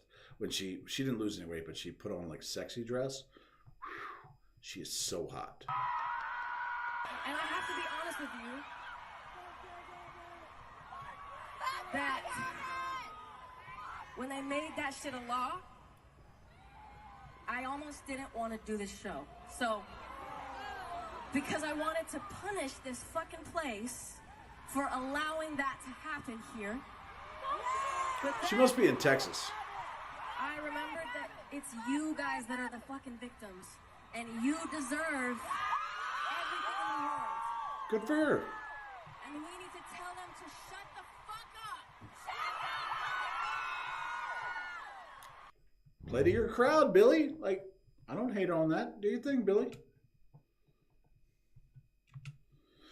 All right, so that's the end of compilation number 3, because I started on number 2, but it's number 2 for me. But I don't hate on Billy. Like, look, you are a celebrity. Shout out what you believe and use your platform to push what you want to be pushed. Like, I fully support that, Billy. And let me tell you, Billy is so hot. Like, I'd be so sad if she aborted our child because she's so hot. I mean, really, Billie Eilish is, wow, she's so hot. But anyway, let me not fucking worry about that, you know.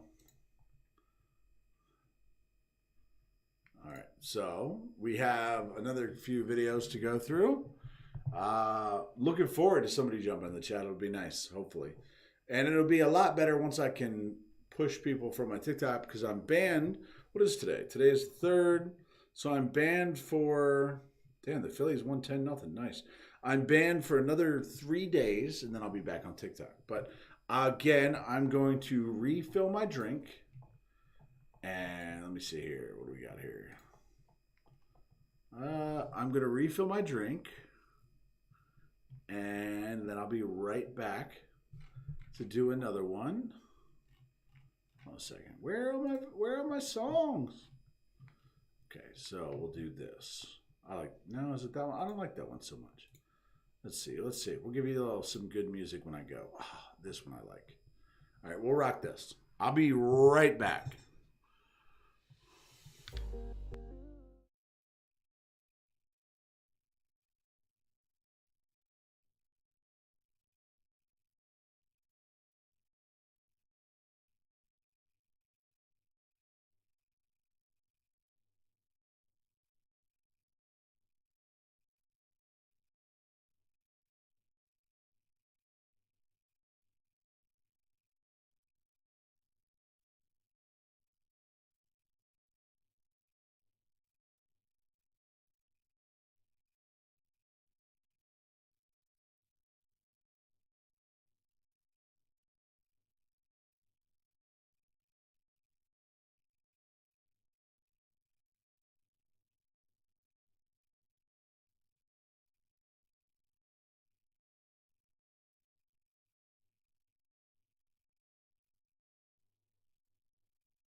All right, everyone, welcome back to the stream. That again was Stream Beats. That was their album Stage. That was White Lotus from Stream Beats. Love Harris Heller, doing a great job, brother. I appreciate everything you do. Thank you for the music I can play without getting a fucking DMCA strike. I appreciate that. But all right, let's see. We're on Libs of TikTok compilation number 4. Now, as you can see, some of these, I'm supportive of them. Like, I don't hate on every video I see. Like, some of them are communicating the information. I think it was Addison. I can't remember. Addison something. I'm going to tag every creator in these YouTube videos. So I'm going to upload this as a live stream, but I'm also going to separate each of the cringe compilations into separate videos on my YouTube channel.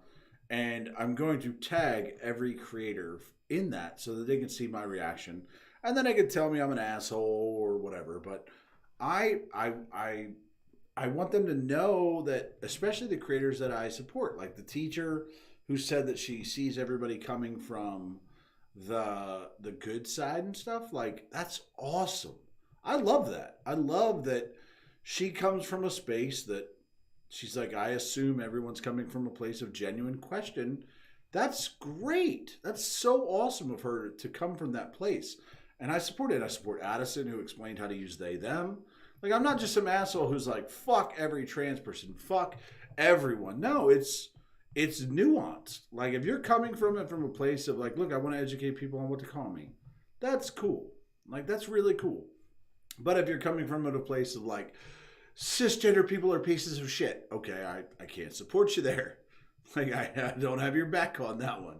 Right? So it's all about the person. It's not about the movement to me. All right? So let's go ahead and get into Libs of TikTok compilation number 4. Here we go.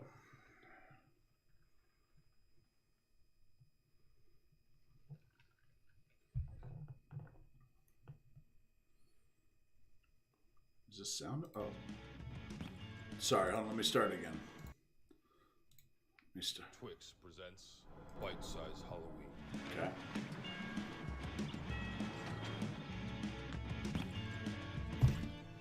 It's always the boots.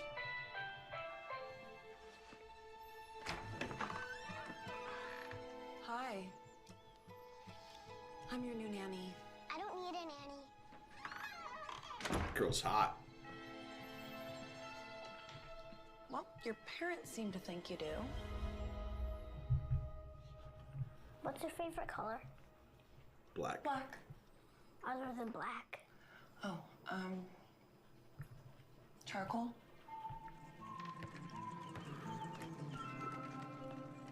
Why are you all dressed up? It's not Halloween yet. Can I help you? Are you a good witch or a bad witch? Do you want to find out?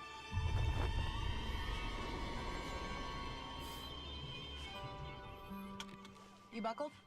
I'm still wearing my princess dress. Do you want to wear it? Yeah. Like, here's the common misconception, guys. Like, let kids be who they want to be. Like, if you want to rock a dress, rock a dress. That's totally cool. Like, I'm sure my dad would have flipped out about it, but my dad's a boomer. Like, but if I had a son and he wanted to wear a dress, bro, rock your dress. But it doesn't make you a girl. See, that's the big problem between the conservatives and the leftists on this, is that they would see a boy wearing a dress and they'd be like, he's a girl. Give him hormone blockers. Give him this and that and that. Let's castrate him. Let's give him the same drugs we give to prisoners in prison that will chemically castrate him so he can be a woman and she for the rest of her life. No. Like, in reality, sometimes boys feel effeminate. And if you want to rock a dress, wear a dress. Like, that's okay. And the millennial generation, we're so okay with this. Like, it's a difference. Like, they're painting all of us on the conservative side as being fucking boomers that aren't accepting of our children being who they want to be. If my son wants to wear a dress, I'm not going to just assume he's a woman. He's a guy who wants to wear a dress. Cross-dressing is a very normal thing. It's always been a normal tradition in our society. It doesn't make him a woman. Yeah, rock the dress. Good for you. Hey, you! Princess! You look like a girl. Why are you wearing that? Dressing like this makes me feel good. Oh, man. I love that so much. I love that. Let your children do what makes them feel good. Awesome. Is that your nanny? She looks weird. You look weird. Your She nanny does- looks she does weird. look You guys weird. are both weird. No, we're just different. Boys don't wear dresses. Whoa! Whoa! I don't know why this is a Twix ad, though. What's happening? Whoa!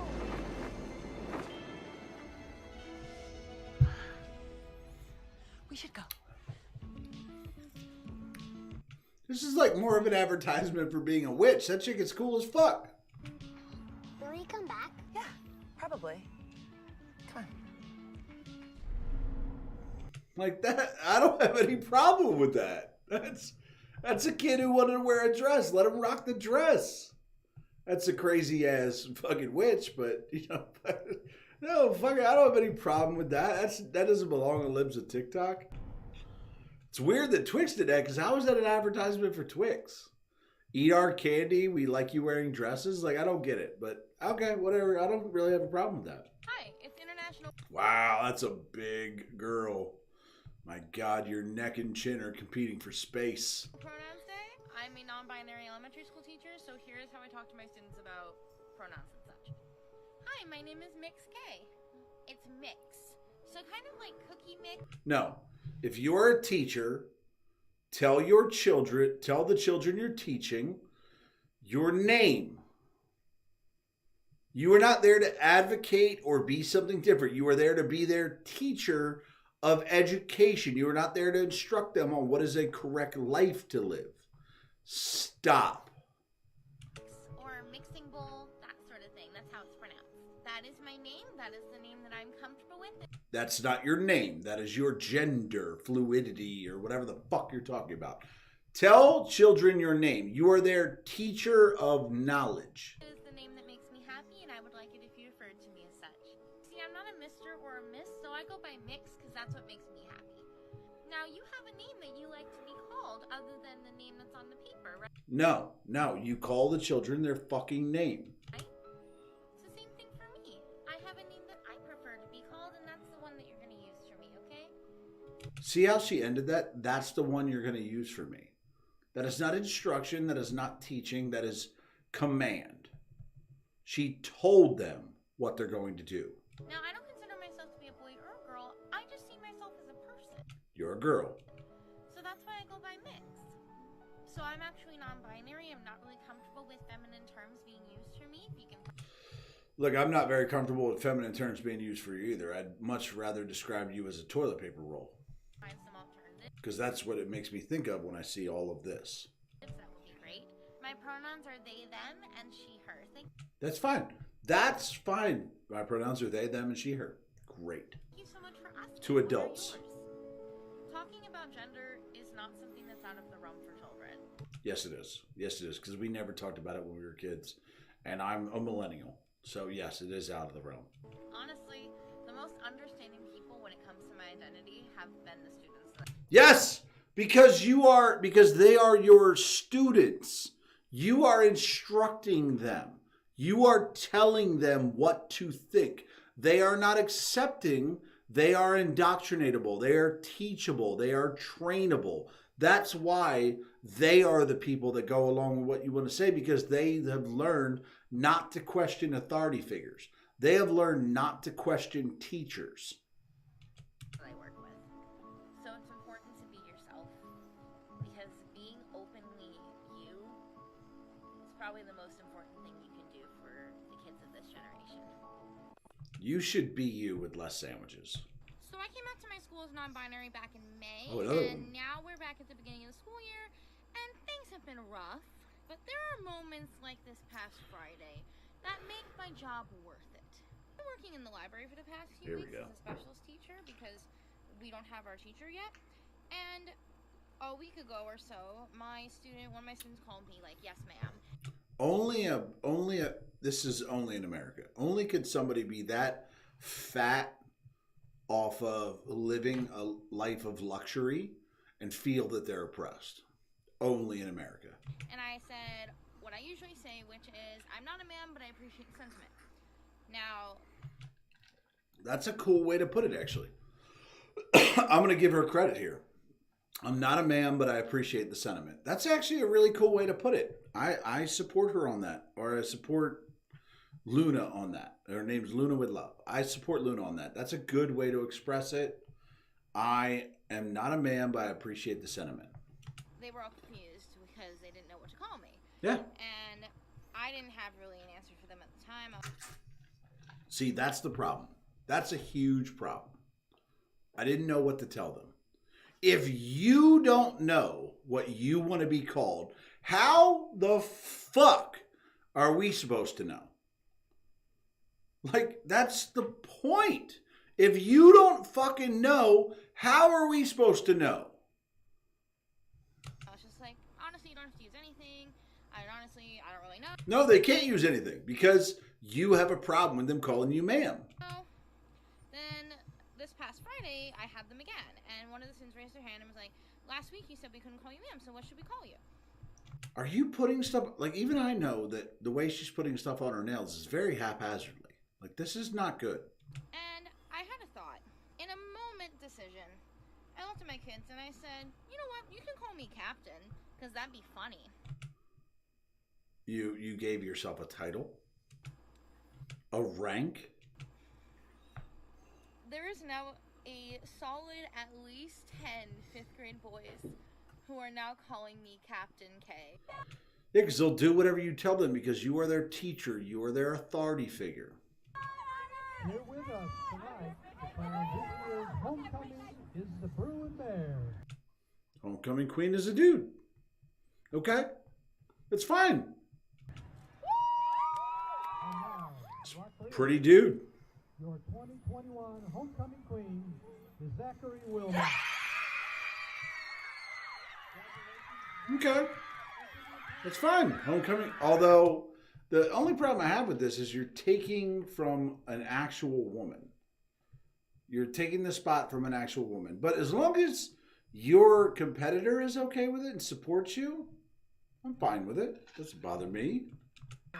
I knew a lot of very pretty dudes that were effeminate, and if they had been named homecoming queen, I wouldn't have been surprised. And I graduated in 2002.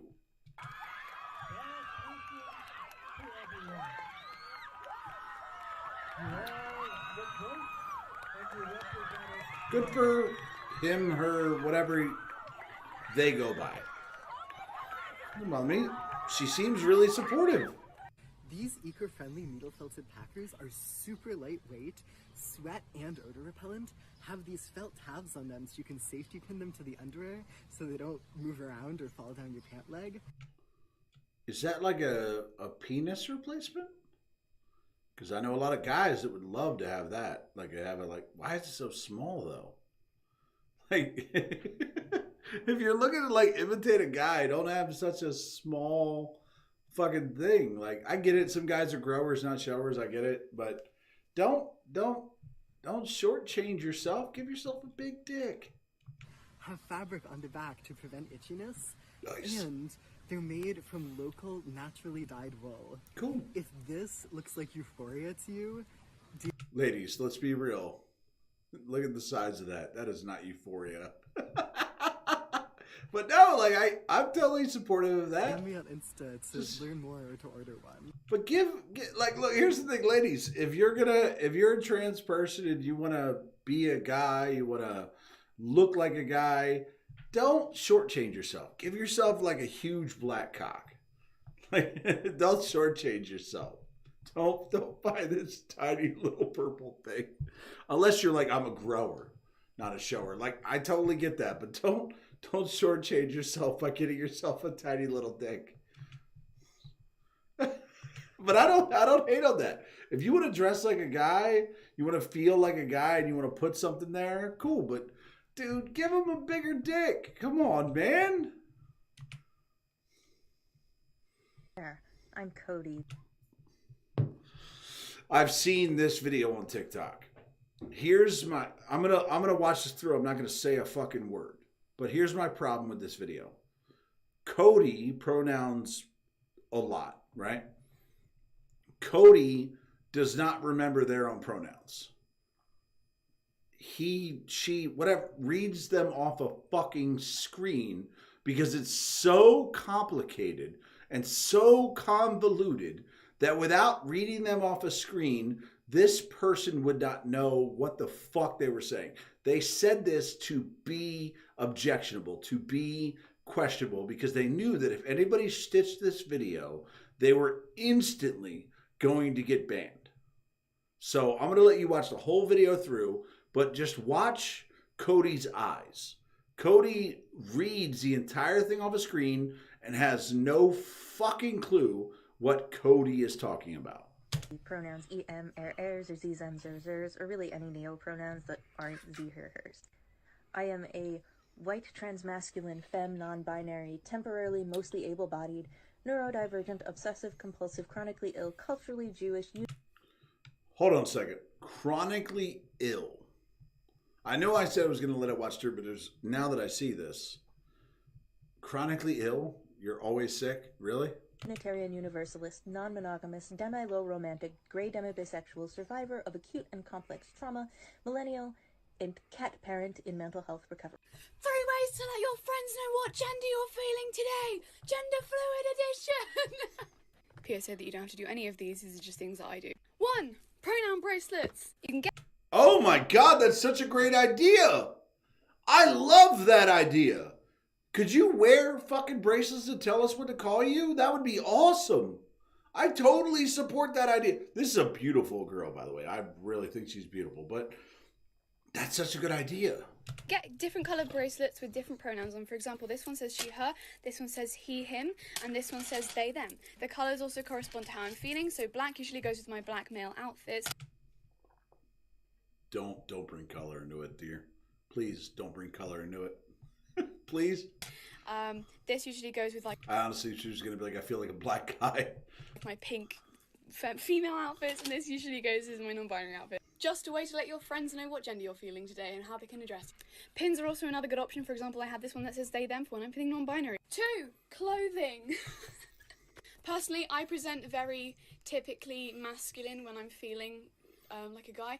But you're just feeling masculine that day. Doesn't mean you're a dude. And I present more ambiguously when I'm feeling like a non-binary, and when I'm feeling like a girl, I usually wear loads of pink. This is one of the biggest things. Like, pink is not, like, I wear pink. Does not make me a girl. Like, the color pink is not reserved for women. And if you think the color pink is reserved for women, you are making a caricature of women. I know tons of women, like my ex-girlfriend. She could not stand the color pink. She couldn't. She hated the way it looked. She hated pink. Doesn't make her a dude that day. Like, but anyone can wear anything that they want to, and it doesn't necessarily depend on gender. Okay, that's cool. She hit me back. Good fucking clap back. I like it. You didn't even know I was making this video, but you clapped back at me. I like it. And finally, letting your friends know. Just tell them. Oh, the solution to all your problems. Communicate with your friends. If we're your friend, we're not your friend because you're a guy, a girl, non-binary, transgender, two-spirit, animal, whatever the fuck you are. We're your friends because we love you. We love you as a person. And even a person like me, like who you guys are going to say is some terrible fucking human being that hates on fucking whatever fucking narrative you want to make up about me. I love my friends and I will support them in whatever they want to be. That's it. Just tell them when you meet them. I'm feeling like this today, and can you dress me like this? Awesome. Yes, absolutely. What is her name? Please tell me. Oh, it didn't show me her fucking name. God damn it. I gotta go back. Hold on. L_M at, oh my God, why is your name so hard to read, dear? My God, I totally want to support you on this. That's awesome. That's such a great thought process to have. I'm feeling it just today. Can you address me like this? If they're your friends, they will. Respect the pronouns. So if you don't know me, I teach middle school, and I get a lot of back and forth on my For You page about the generation that's coming up now. But I will say, one of the coolest things about this generation is that they That prior video does not belong on a cringe compilation. I like her. really have tapped into who they are, what they believe, all of that. So specifically, I have one student, well, I've had 3, but one student today came up to me and told me that they wanted me to change their pronouns and they would prefer if I referred to them as a different name. And I was like, yeah, of course, like that's just the respectful thing, right?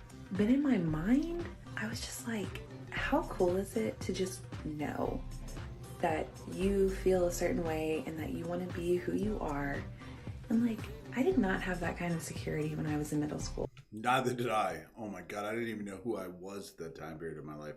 I had to go to a psychiatrist because I was writing poetry and a girl didn't like it and I thought I might kill myself. Let me tell you, it's a tough time of your life. But like, it just makes me really proud of the kind of people that they're becoming because they know what they want and they know who they are. That's really cool to watch. Respect the pronouns. Not so much about the pronouns, just respect who they want to be. Like I said, when I was in middle school, like I left elementary school, I was the nerd. Like I wouldn't wear jeans until 5th grade.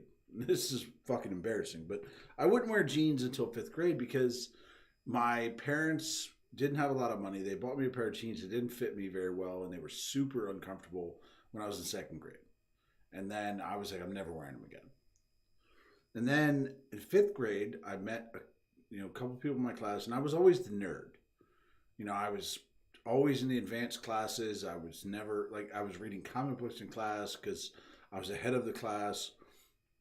And I was just a super nerd. I was an outcast. And these guys, they just started being my friend. Like, it was so weird. They just started being my friend. And they were all wearing jeans. And at the time, the style when I was in 5th grade was jeans, a t-shirt, and a button down that you didn't button. Right? That was just the style back then. And so I started wearing that to fit in. And they were it was like they were super helpful about who I was as a person. My teacher was super recognizing who I was as a person. So look, I don't really have much problem with their video. Like, do I let children be who they want to be? Right? Because children exist in a world where it's very malleable. Don't tell them what to be. Just roll with it. Now, even if they want to be addressed like a girl, if it's a guy, address them like a girl, but it doesn't make them a girl. Like, that's the biggest thing. That is the biggest problem between conservatives and leftists all around, is when it comes to gender, is that conservatives generally wouldn't care if you address their child as a feminine. Say their child was a boy, but you addressed him as feminine. That's fine. The problem is, don't do life-altering drugs or surgery that can change everything about that person. That's all. This one looks like it's going to be interesting. Hi, everyone. That's a dude. I don't think I've done a general introduction yet as to who I am, so I thought I would do that now. Hi, my name is Bunny, and I use bun pronouns. And then we go into the ridiculous. Why does the video have to end with the ridiculous? Because you're a dude, you have a padded bra, and you identify as bun. So who am I? I am a gender-fluid, trans, femme, pan-romantic, great ace, white-passing Japanese person. Did he just say Japanese person? We're going to watch that again. Yeah, we're definitely going to watch that again. Did he say Japanese person? Great ace, white-passing Japanese person. He said Japanese person. He said Japanese person.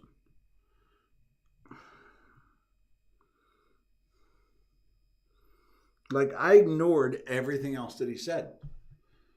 Because he said he was a Japanese person. No, you're not. You're not a Japanese person.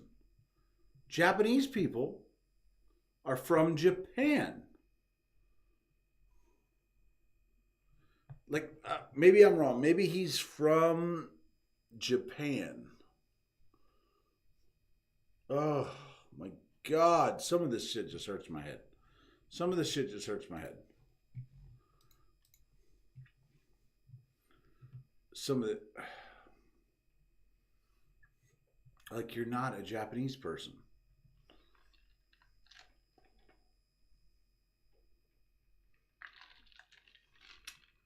How long's the next video? 11 minutes? I can get through that with the drink I have. But you're not Japanese. Stop it. That's racist. All right, so let's go into the next one. Hey, what's up, Banana Booey? How you doing? You're coming from YouTube. It's amazing. What's up, Banana Booey? How you doing?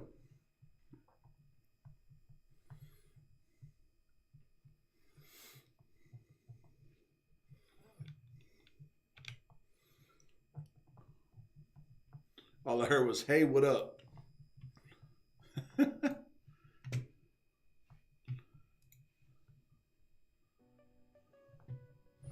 What's up, Banana Booey?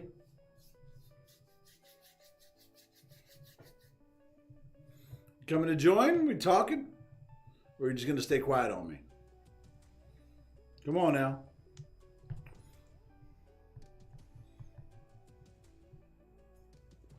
Just doing the damn thing, huh? All right. It's going good. So we're actually watching Libs of TikTok compilations. Like, just looking at some of the craziest shit out there. The worst part is I thought I would watch these videos and hate everything about them. And just be like, oh my God, these people are crazy. But I agree with quite a few of these videos. Like, some of them are super cool about it. And I don't think they belong on this compilation. Because they're not crazy. Like, they're super educational about their thought process, which I totally support. Like, I totally support that. When, like, there's one on here, Addison. I can't remember the rest of the name, but Addison. He or she, I don't know the determination, found a good YouTube channel for me. Cool. I'm down. Is it your channel? But he or she explained how they, them pronouns work. Super non-dickhead way, super non-offensive way. And I was like, I support that. I totally support that. You're not being a dick about it. Like, that's cool. That's a good way to be.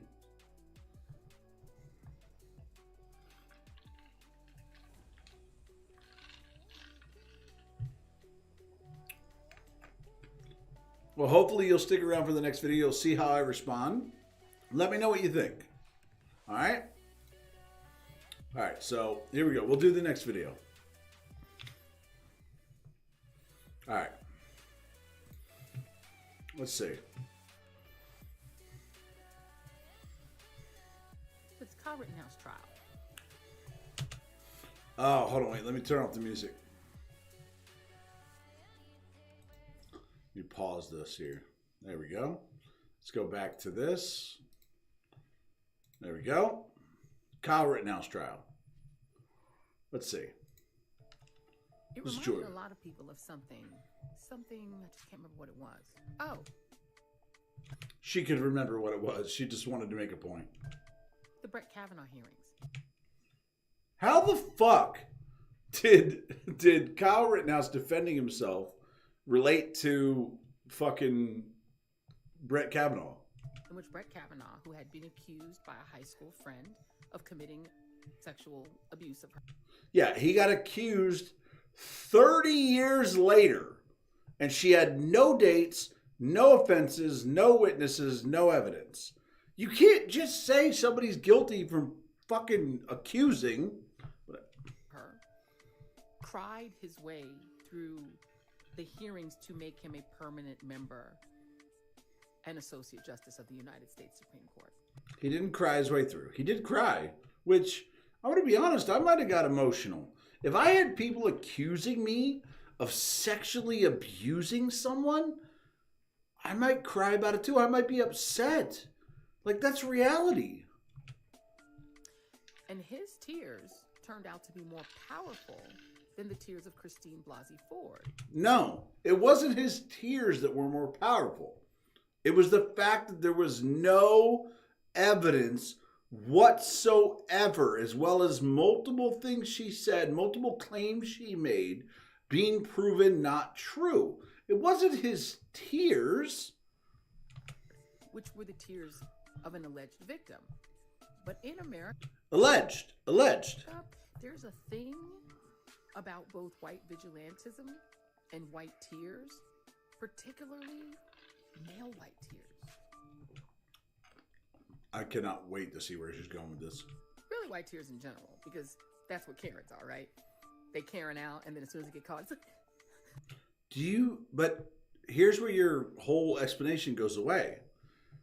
We make fun of Karens. Like, Karens are a joke in the world. Like, we make fun of them.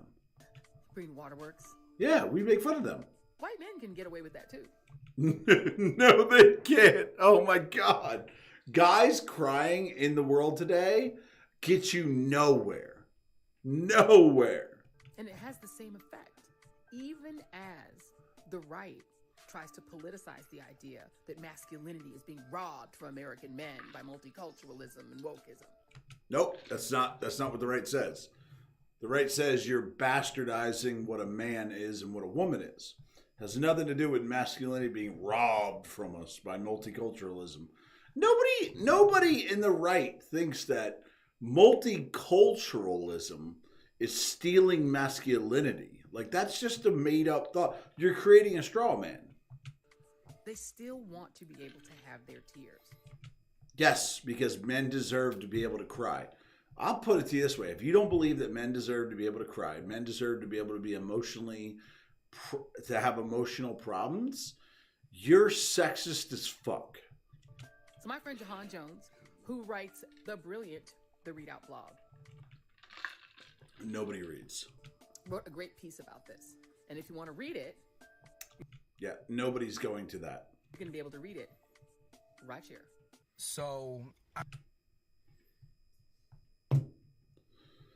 What a terrible comparison. But Joanne Reed's a racist piece of shit, so that's what it is. Let's hear from Note Limonti. Why is this not? Oh, it's in my Discord. God damn it. I clicked it. I don't mean to, like, alarm anybody or try to fearmonger. He's about to alarm people and fearmonger. But hear me out. My fellow POC in America, we need to hope and pray to whatever God, arbitrary figure in the sky you believe in, whatever, that Kyle Rittenhouse goes to jail. Okay, I'm gonna hear him out on this. Think about it. When you listen to a lot of, like, the shit that the right says on, like, forums, message boards, behind closed doors, it is very clear that they have, like, murder fantasies. Look, I'm not going to argue with him because I don't go on those message boards, so maybe there are people with murder fantasies. And I have no doubt that there are a ton of people out there that badly just want to shoot a motherfucker. Like, I can't argue with him on that. And that they dream of the day in which a left-wing person will give them the means or the excuse to kill them. Let me be honest with you. So I don't dream of the time when a left-wing person will give me a reason to kill them. But after my time in the Army, I do dream of a time where somebody will give me a reason to shoot them. But it doesn't have to be a left-wing person. It has to be a person that puts me in danger. Like, that's what I dream about. Like, I'd love to shoot another motherfucker. Like, it sounds awful. I know that sounds really bad. But I've shot people for the United States military. So I would do it again. Like, I do fantasize about the time when I'll be able to do that. Like, that's why most of us in the military are like, zombie apocalypse, come on. Like, we've seen the video that circled around of the guy asking Charlie Kirk, when do we get to kill people? When do we get to use the guns? Like, Kyle Rittenhouse is going to inspire a shit ton of conservatives and just general white supremacists. Did he? Since the Kyle Rittenhouse trial, has he inspired a bunch of white supremacists to shoot black people? To shoot left-wing people? It's been a while.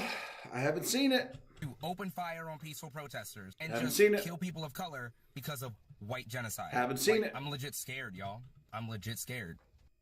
So you were scared for nothing because now we know it hasn't happened. So we know that's not true. But I feel bad for you that you're scared. That you're that weak of a person. You're that weak of a human being that you're scared. Sad for you. I'm here. Does she have Emmys? Are those Emmy? Are those Golden Globes? To present Kyle Rittenhouse for the Emmy for Worst Fake Crying Mazel Tov.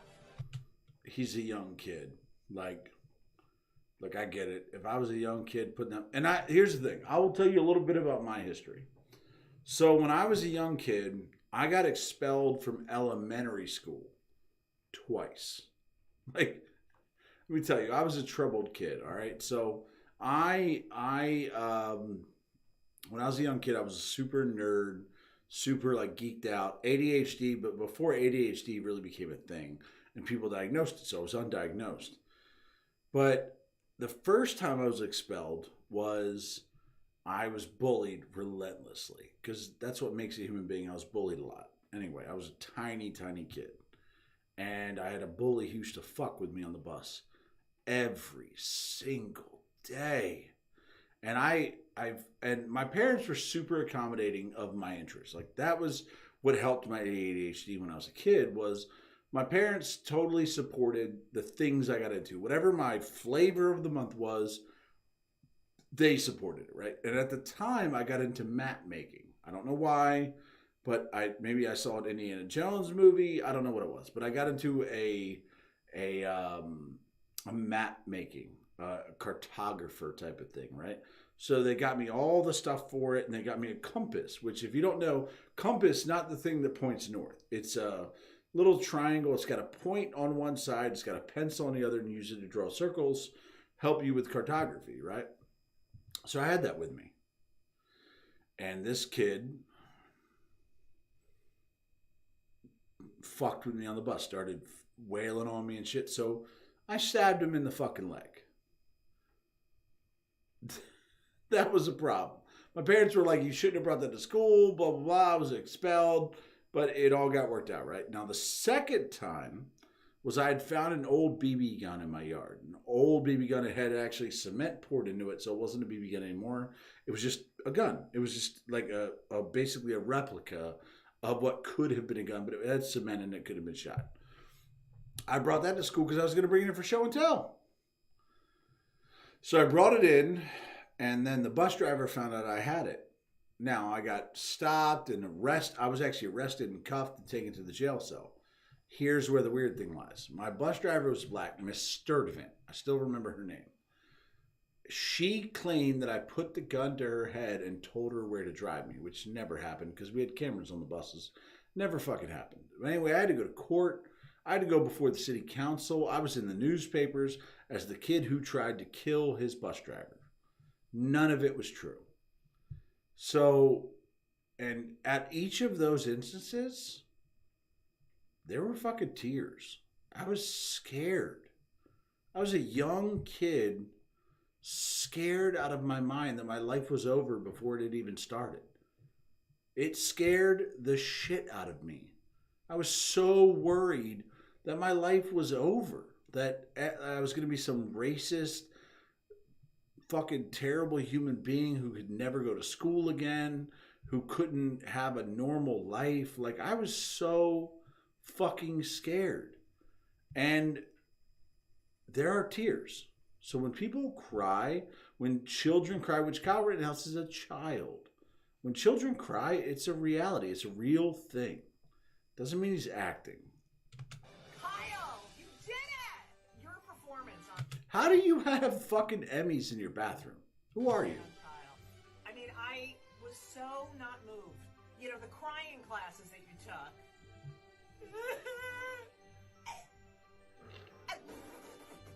And then what happened was... She seems like a really bad actress. Is she somebody? Hold on. Let's see real quick. Hold on. Let me see. And he was like... Judy Gold.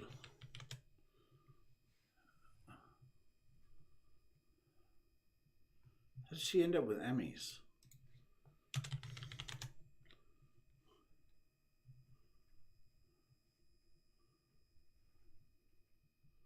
She's a producer on the Rosie O'Donnell show. That's how she got the Emmys. Okay.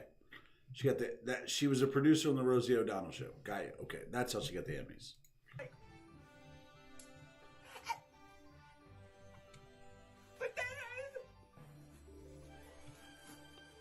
No, you're a white male with a fucking gun She made it racist. taking the law into his own hands. White entitlement, yeah. Fuck you, Kyle. You don't even get a flush. I'm not wasting water on you. McCloskeys are up in Kenosha supporting Kyle Rittenhouse at his trial. I don't know who the McCloskeys are. And if that name didn't ring Oh, there we go. I remember the them. bell, it's these two assholes who... You mean the huge crowd of people that were trying to get on their property? And they said, I will fucking shoot you if you come on here. The lady's got to get her finger. They got to get their fingers out of the trigger well. Like, that really bothers me. Like, that really bothers me. Get your fucking fingers out of the trigger wells. This chick is fucking, like, right here. This chick needs to chill the fuck out. She is obviously way crazier than this dude. gained notoriety in St. Louis after waving guns at peaceful They weren't peaceful protesters. They broke the gate to get onto the property. protesters who walked past their house. Which, by the way, if you're ever wondering what happened to them, the asshole Missouri governor pardoned them. Of course he did, because he didn't want to get sued. But all I'm going to say is, if the McCloskeys are on your side, you're on the wrong... You're on the wrong fucking side. That's not true. Like, I'll take the McCloskeys on my side because they won. Fucking side. Rittenhouse is guilty as fuck. White people have not earned and should not have the privilege of adopting children of color.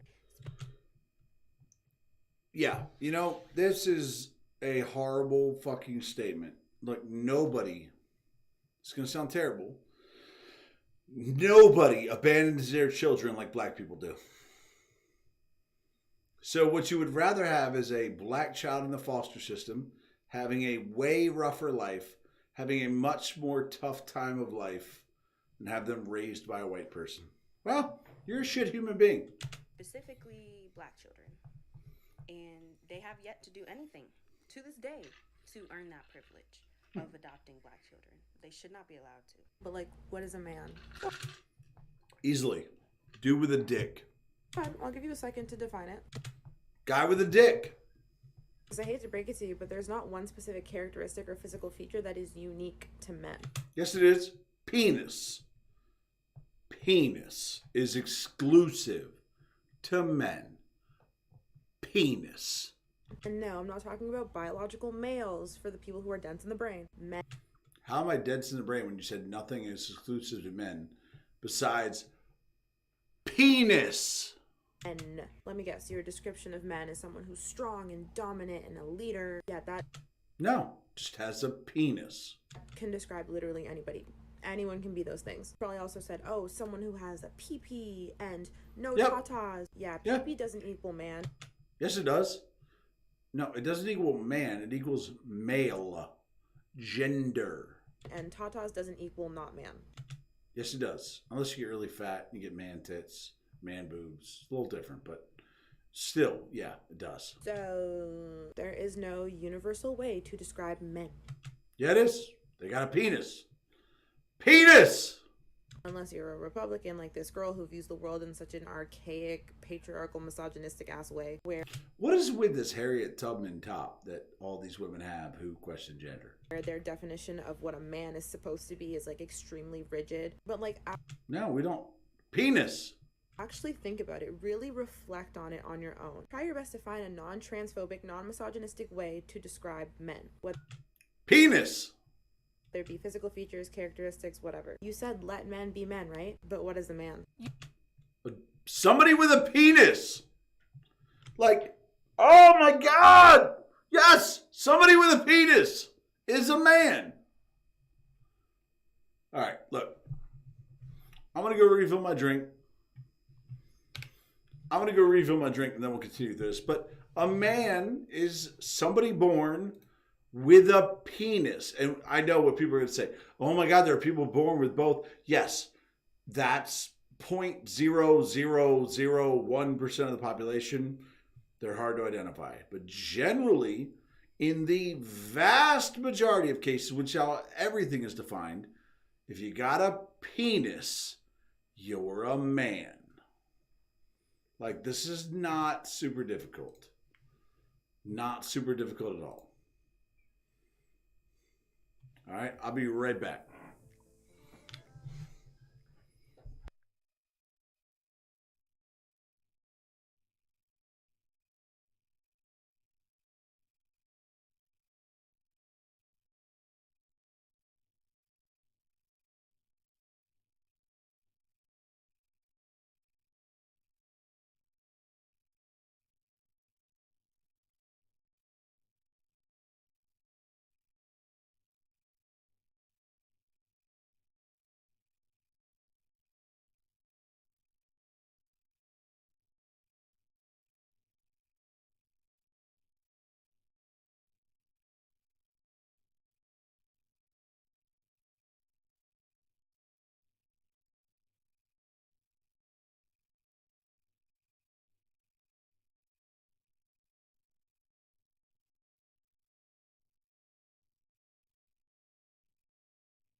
Hey, and welcome back.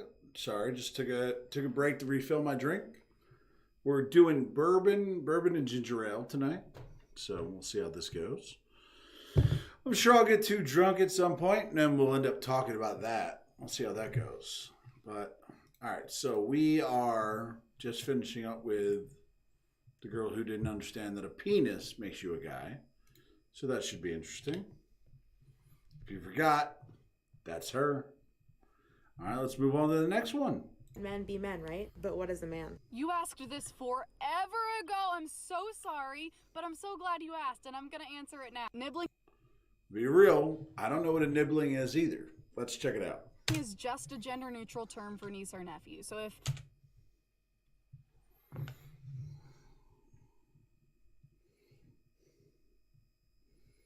A nibbling. I thought this was like a sexual term. Come on, listen. your sibling's child She's a pretty girl. is gender non-conforming or non-binary, nibbling's a great term for them. If you are referring to multiple nieces and nephews, nibblings is a way easier way to say that. I default to it now Or you could just say my nieces and nephews. because it's just simpler. Here's your Sounds simpler because you had to make a video explaining it. Like, that's what makes it not simpler. You had to make a video explaining it. That shows right away it's not simpler. Whatever. Simpler. Here's your ostinato. What's ostinato? Hold on, I gotta look that up. Let's see. Hold on. Let me see. Ostinato. Continually repeated musical phrase or rhythm. The cellos have a tune above their ostinato. But okay. All right, now I get it. Ostinato. Okay. Terrorist, purple for parents are. Terrorist, purple for parents are. I'm so confused. I really, I don't mean that in some smart ass way. I really am confused. All right. Well, While some had good intentions, they all were misinformed. Now threatening violence, doxing teachers has become the norm. They come to school board meetings with lots of things to say, and they will bully, cuss, or scream if they don't get their way. because they're the parents of these children. Like, why is that so hard for teachers to understand? Parents want to know what the fuck you are teaching their children.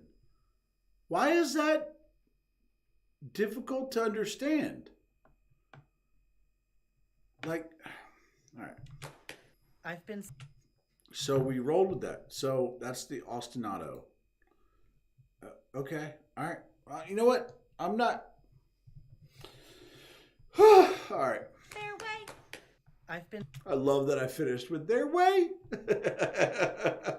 seeing some chatter on TikTok lately in various videos about the topic of trans kids and teens being out at school but not out at home. And that is strange, though. I mean, although there are a lot of children out there with unaccepting parents, so I get that. Like, I imagine a gay person back in my time.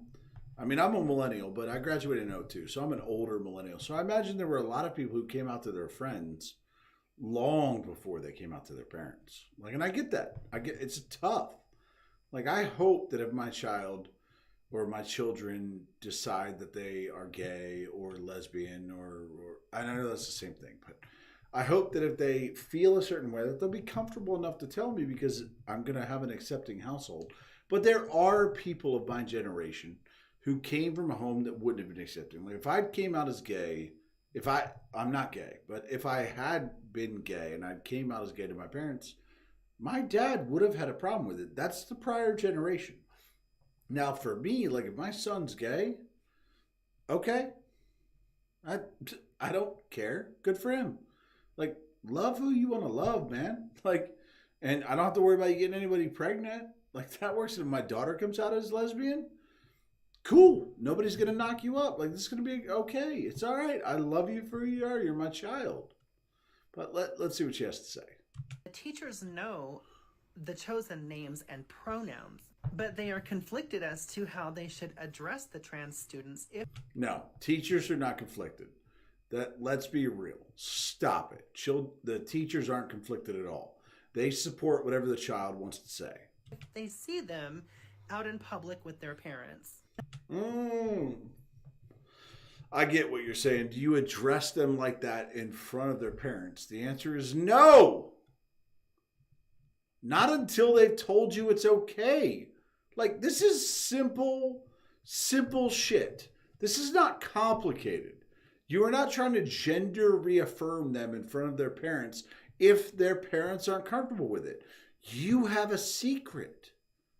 Keep that child's secret until they're comfortable to out themselves.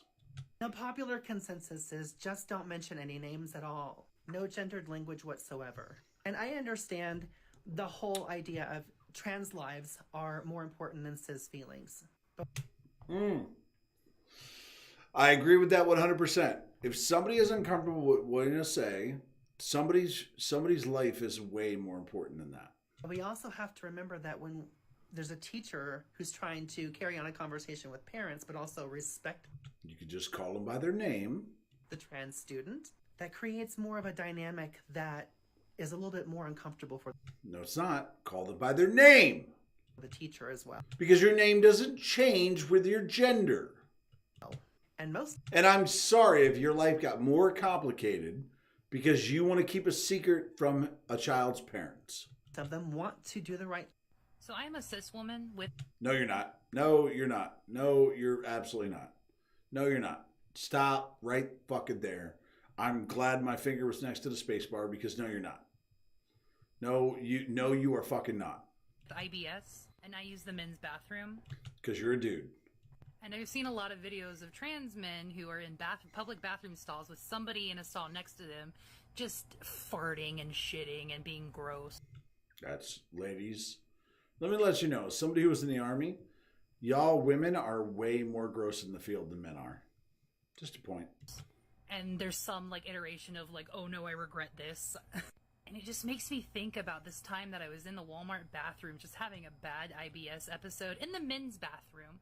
And I was the one just blowing it up.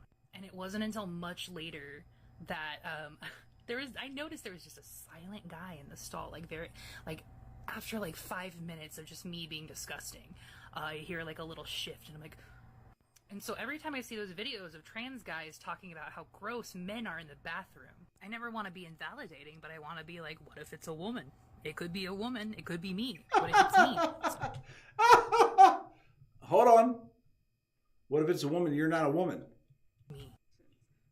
That was cool. I like that one. So let me give you an example. I have a colleague who's transgender, and there is a video of him as a toddler. So he was assigned female at birth. There's a video of him as a toddler tearing barrettes out of then her hair and throwing them on the ground. That's not a masculine behavior. Children throw shit out of their hair. And sobbing. That's a gender message. No, it's not. Children take shit when you try to dress them up. They take shit and throw them. That's a child thing. And when it happens not just once or twice or 3 times, that's a gender message. No, it just means the child doesn't want shit in their hair, regardless of gender. Sometimes kids between the age of 1 and 2 don't know a fucking thing. With beginning language will say, I boy, when you say girl. That means they have boyfriends. Those 2 words, I boy. That's not a pre-verbal, but an early verbal message. No, it's not. And sometimes there's a tendency to say, well, honey, no, you're a girl. If you're a girl. Because little girls have vaginas and you. Yep. And I don't know anybody that said that they're 1 or 2 year old. You have a vagina. Have a vagina, so you're a girl.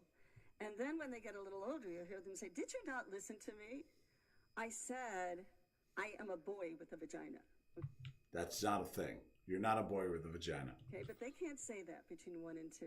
But yes, stop listening to 1 and 2 year olds. They can show you about what they want to play with, and if they feel uncomfortable about how you are responding to them and their gender, if you're misgendering them. So you look for those kinds of actions, like tearing a skirt off. There was one, I think this was in the Barbara Walters special. I've seen a lot of girls that grew up to be girls, not happy with skirts. Where this child wore the little onesies with snap-ups in between the legs, and at age 1 would unsnap them to make a dress and have the dress flow. Yeah, because it's way more comfortable. This was I don't know if you ever worn a onesie or if you remember wearing onesies. That shit is not comfortable. Child who's assigned male. That's a communication, a pre-verbal communication. So much for that question. Whoa.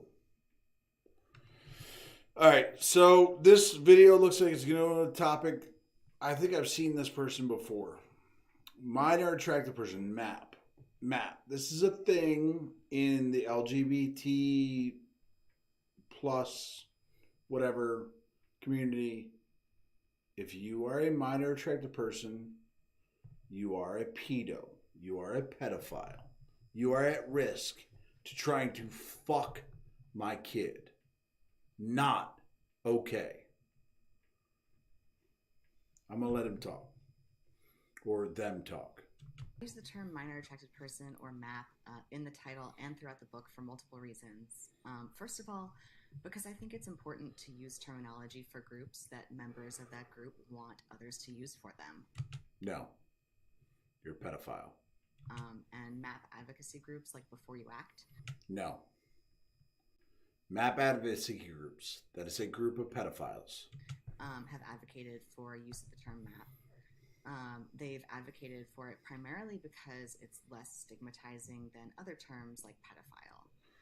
A lot of people, when they hear the term pedophile, they automatically assume that it means a sex offender. No, we don't. We don't assume it's a sex offender. We assume it is somebody who wants to fuck our kid. And that isn't true, and it leads to a lot of misconceptions about attractions toward minors. I've definitely heard the idea that you brought up, though, that the use of the term minor attracted person suggests that it's okay to be attracted to children. That's exactly what you're doing. You're normalizing being attracted to children, which is fucking awful.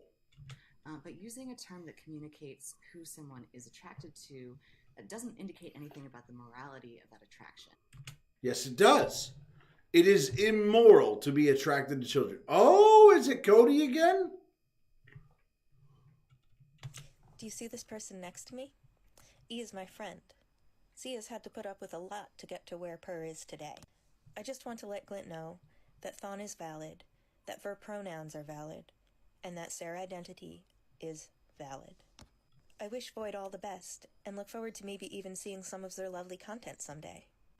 Please, treat them with respect, and I'm sure A will respect you too. You read every single bit of that.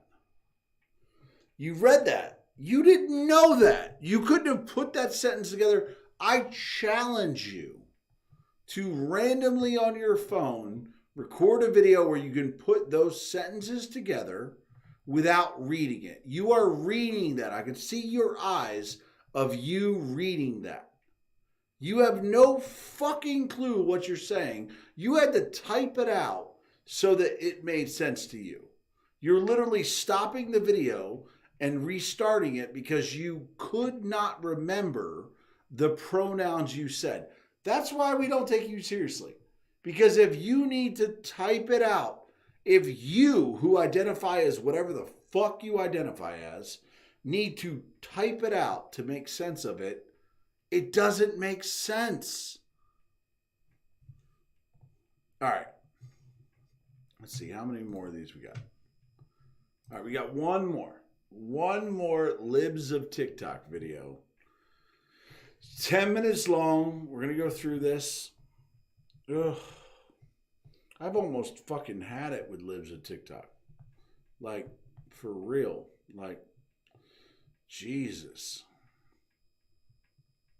All right, we're going to go through one more. And then I'm going to go play some video games because this is exhausting. Absolutely exhausting. All right, let's do one more. We'll do one more video. All right, here we go. Libs of TikTok. Let's see what we got here. Call motherfucking Rittenhouse is not guilty. Are you fucking kidding me? He's not. He got found by a jury as appears to be not guilty. This is why Black, Indigenous, and people of color cannot motherfucking trust white people because they can carry a motherfucking AR-15, walk around in the crowd, and motherfucking kill people. So can Black and Indigenous people. And not go to jail. So can Black and Indigenous people. Like, let's talk about Kyle Rittenhouse real quick. The first person he shot was a convicted pedophile, or MAP, or whatever the fuck you want to call him. He's a convicted pedophile who fucked kids, who got released from a mental institution that same day, who threw a Molotov cocktail at him and tried to set him on fire and was trying to kill him. Kyle shot him. The second person he shot was somebody trying to beat his fucking skull into the ground with a skateboard on camera, and Kyle shot him. The third person he shot was a guy who, when Kyle shot him, had a pistol to Kyle's face and was going to blow his fucking head off. So, you can hate all you want. That's self-defense. Well, looks like Wisconsin's gonna fucking burn tonight. It didn't. It didn't, by the way. Even though this fucking double chin queen here thought it would. All 5 charges. All 5 fucking charges. Yeah, all 5 of them. Fuck you. Not guilty. Unfucking real. No, this is real. This is the world we live in.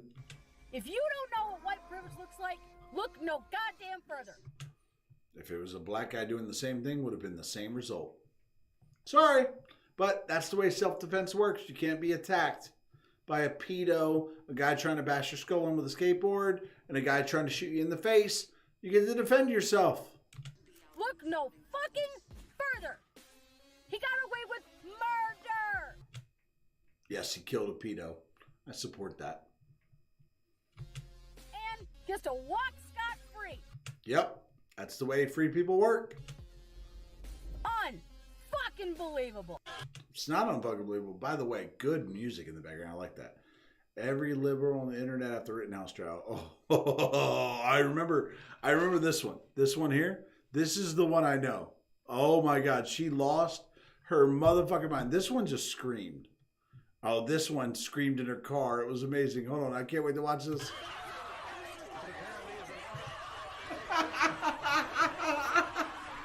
Oh, these people were good. Oh, there she is. This one just screaming. Oh, I love this one. Oh my God. Oh, this one was when Trump won. She lost her motherfucking mind. Oh my God, I love this. I'm going to be real, and I'm... Oh, this guy. I actually made a TikTok stitching this dude because he is that fucking stupid. I don't give a fuck what anybody say. Black children need to be separated from white children and any other race when it comes to education. That is segregation. You fought against that. And I supported the fight against segregation. I support that. But you want segregation. That's all you want. Because no other race, especially... I think he talks about the Akashic record. I think I made a video about this. No, I definitely made a video stitching him. But I think he talks about the Akashic record, which is fucking insane. White people will tell the black person's history truthfully about where they come from, who they... Why do you have Egyptian earrings on? Those are unks. That is the Egyptian symbol of life. That's Egyptian, you cultural appropriating piece of shit. Just kidding. I don't believe in cultural appropriation, but it's funny. And what they are. The white person will only suppress the black person's history to maintain their genetic survival, to bring about a news story that doesn't even exist. Okay, let's go over the list in depth. We have snow possums, snow roaches, enemies of the sun. I'm not going to go on. I'm going to be in the middle. Let me see what we got here. Snow possum, enemy of the sun, sugar cane snatchers. That shit's funny. Cornstarch crusaders. He said cornstarch crusaders. What else we got? Chalk demons. Okay. People of no color. I get that. White's not really a color. Ice rats. Mayo sapiens. Let me tell you, look, I'm not a big fan of mayo, but I am a fan of it to replace butter. When you're making a grilled cheese, mayo is way better than butter. And fight me, at me, if you got a fucking problem with it. Skin cancer magnets. That's true. Mayo monkeys. Ooh, that sounds racist as fuck. Order, obviously. Sugarcane Come on, move your head. Chalk demons. Greek yogurt. Color, Mayo sapiens. Mayo monkey. Greek yogurt people. Egg markets. Okay. Greek yogurt people. Melanin. There we go. Melanin deficient. That's true. Gentrification gorillas. We do love to gentrify some shit. Colonization cockroaches. I mean, if you get mad about your people making your world better, it's up to you. Not so silent majority. Yeah, that's never a thing. Cauliflower crustaceans. That's interesting. All right. Inverted. I'm not going to say that word because you get banned for saying that word. Clear folk. Look, Scottish people, don't be offended. White people, like, I get it, but fucking clear folk, it's funny. Snow termites. Okay, I like that. I like it. I like where you're going. Efficient, Get your head out of the way. mental Come on. silent majority, cauliflower. Get your fucking crustacean, head out of the way. Microwave mayonnaise, snow termites, glue sticks, vanilla villain, Glue sticks. Okay. Citizens, sundown. There we go. No purpose flour. Coke bricks. Oh, we worth a lot of money then. Cream puff creators. Yin on the outside, yang on the. Yogurt yodelers, milk Come on, get out of the beans, way, man. Get your fucking head out of the glue way. Sticks, cream puff creators, Coke bricks, no purpose flowers, milk crick. Chalk children, lice lieutenants. It's a whole nother one. Sundown Sisters, Lice Lieutenants, Milk Crickets, Albino Skinwalkers, Powder Puff Girls, No Purpose Flower, Coke Bricks, Yin on the outside, Yang on the inside, Never Ending Losing Battle versus Sun. This is true. David Dobrik subscribers. Literal Cheesecake Factories, Master Race. That one's bad. Thugs. Really? Thugs? Ghost Thugs? Literal Cheesecake Factories, Ghost Thugs, Unwhipped Cream Cheese. There we go. Plantation Barbies. That's a good one. I like that one.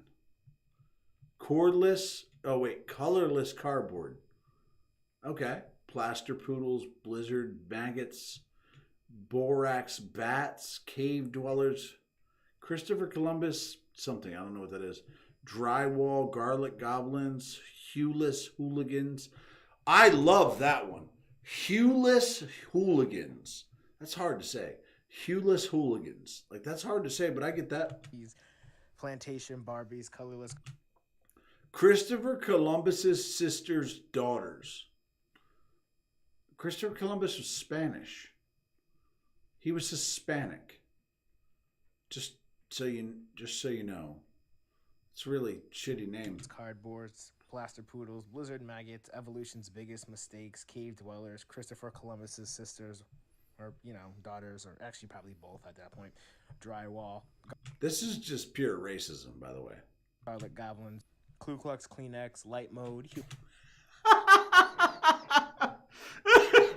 He said Ku Klux Kleenex. I'm sorry, Light Mode. Oh, I love Light Mode. That's hilarious. People of Cologne. People of colonial complexion, Parmesan parasites, walking recessive gene. Okay. Fecal lice. Dick lice? Like, oh, shit lice. Yeast beast. Sun poison, cloud colored, Hellman honeys, rice water, Raggedy Ann dolls. Raggedy Ann dolls are white as fuck. Frost fiend. Your complexion, Parmesan. We're White Walkers. White Walkers. Walking dandruff, fecal lice, yeast beast, moon crickets, cloud colored, sun poisoned people, Hellman's honeys. I like that one a lot. Rice water, Raggedy Ann dolls, and frost fiends. I like that one now. That's just racist. Could you imagine if we made a list of every derogatory term against black people? You'd be banned instantly. To fight diet culture. Oh. So we're off race and back to fat people. 5 facts to fight diet culture. The idea that we cannot govern our own bodies is rooted in European colonization. No, it's not. Like, I'm not even going to debate the stupidity of that statement. It has nothing to do with it.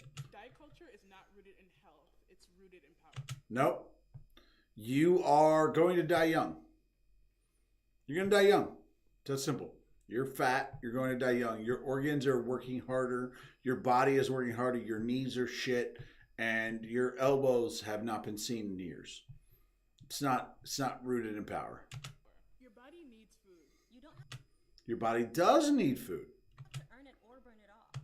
No, you do, because you're not here to collect calories. This is not a collector's item. These are not Pokemon cards. These are not NFTs. You don't need to collect them to be successful in life. Your calories are there to provide energy for your life. The food is there to create those calories. You need to consume less calories so that you can burn it off and be healthy. The harm starts young. Yes, because by the age of 5, they learn that being fat will kill you with heart disease, coronary problems, knee problems, joint problems, because children are taught a little bit of biology and a little bit of fucking science by then. Diet culture is fat phobia. It is definitely not. We're not scared of being fat. Well, you know what? We are scared of being fat because we don't want to fucking die young. Can't be reformed, it must be abolished. You want to be fat and you want people to accept you. It's fine. We just don't care how soon you die. Just don't be a burden on the healthcare system. Blair Imani's Smarter and Sec. Wait, was that the end of that? Or just a new one? What do you mean we're lucky to be white? It's not luck, it's privilege. Yeah, because I had a choice. I chose to be born white. We're privileged that people see us, not a color. I hear people talk more about white people than any other race on earth. So I feel like we're being stigmatized as white people. Privilege that we don't get stared at when we walk into the room. We do if it's a room full of black people. I mean, what was the video where they're like, we're African Americans and Mark, like, but if you walk into a room full of white people and you're black, you'll be looked at weird. If you walk into a room full of black people and you're white, you'll be looked at weird. Privilege that we don't get followed by security when we go shopping. Because black people steal more than white people. Those are just stats. Or pulled over when we're in the wrong neighborhood.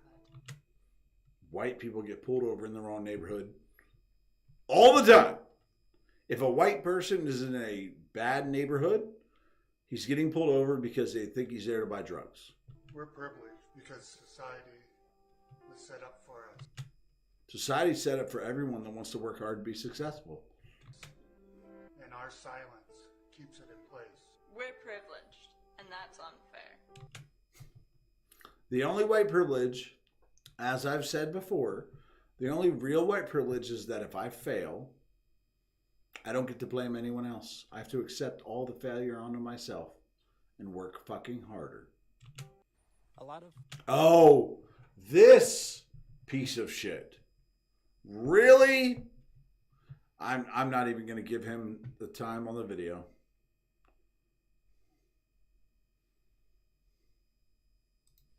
Yep, not even hearing what he has to say. Just don't have babies. Hi, my name is Harvey Quinn, and this is my new song called Biden Boy.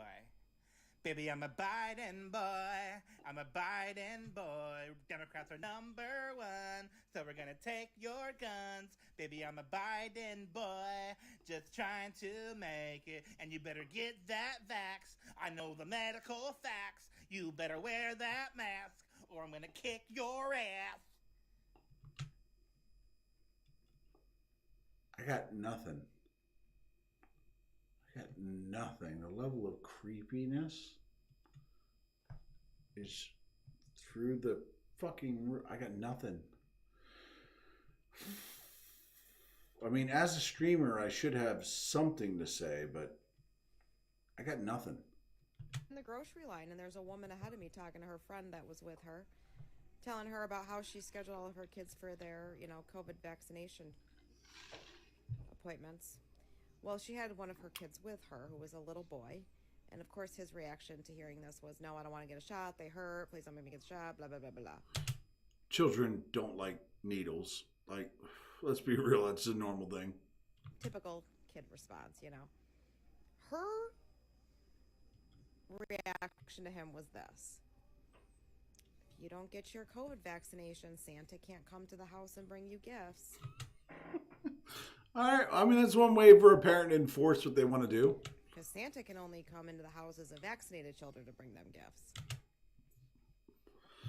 Look, parents enforce shit on children all the time. I don't have a problem with that. If you want your child to be vaccinated and you're going to tell them Santa's not coming, okay. So that's what we're doing now?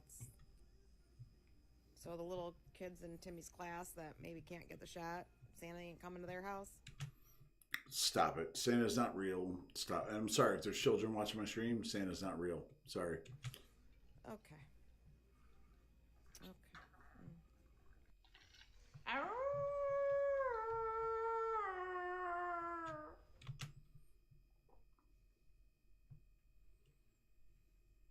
Chat. What the fuck?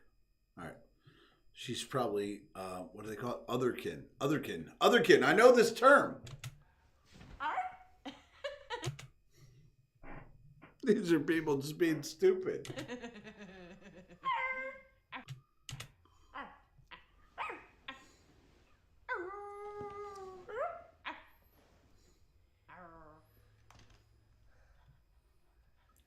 These are two ugly women acting a fool. That's not Libs of TikTok.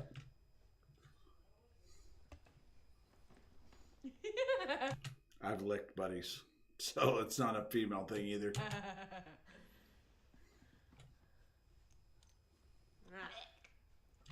That's sexual. You bitch. No. Yes. No. Yes.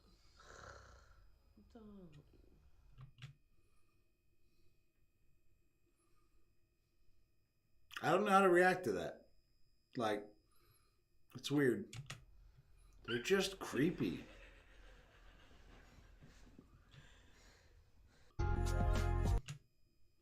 I agree, it is unstoppable.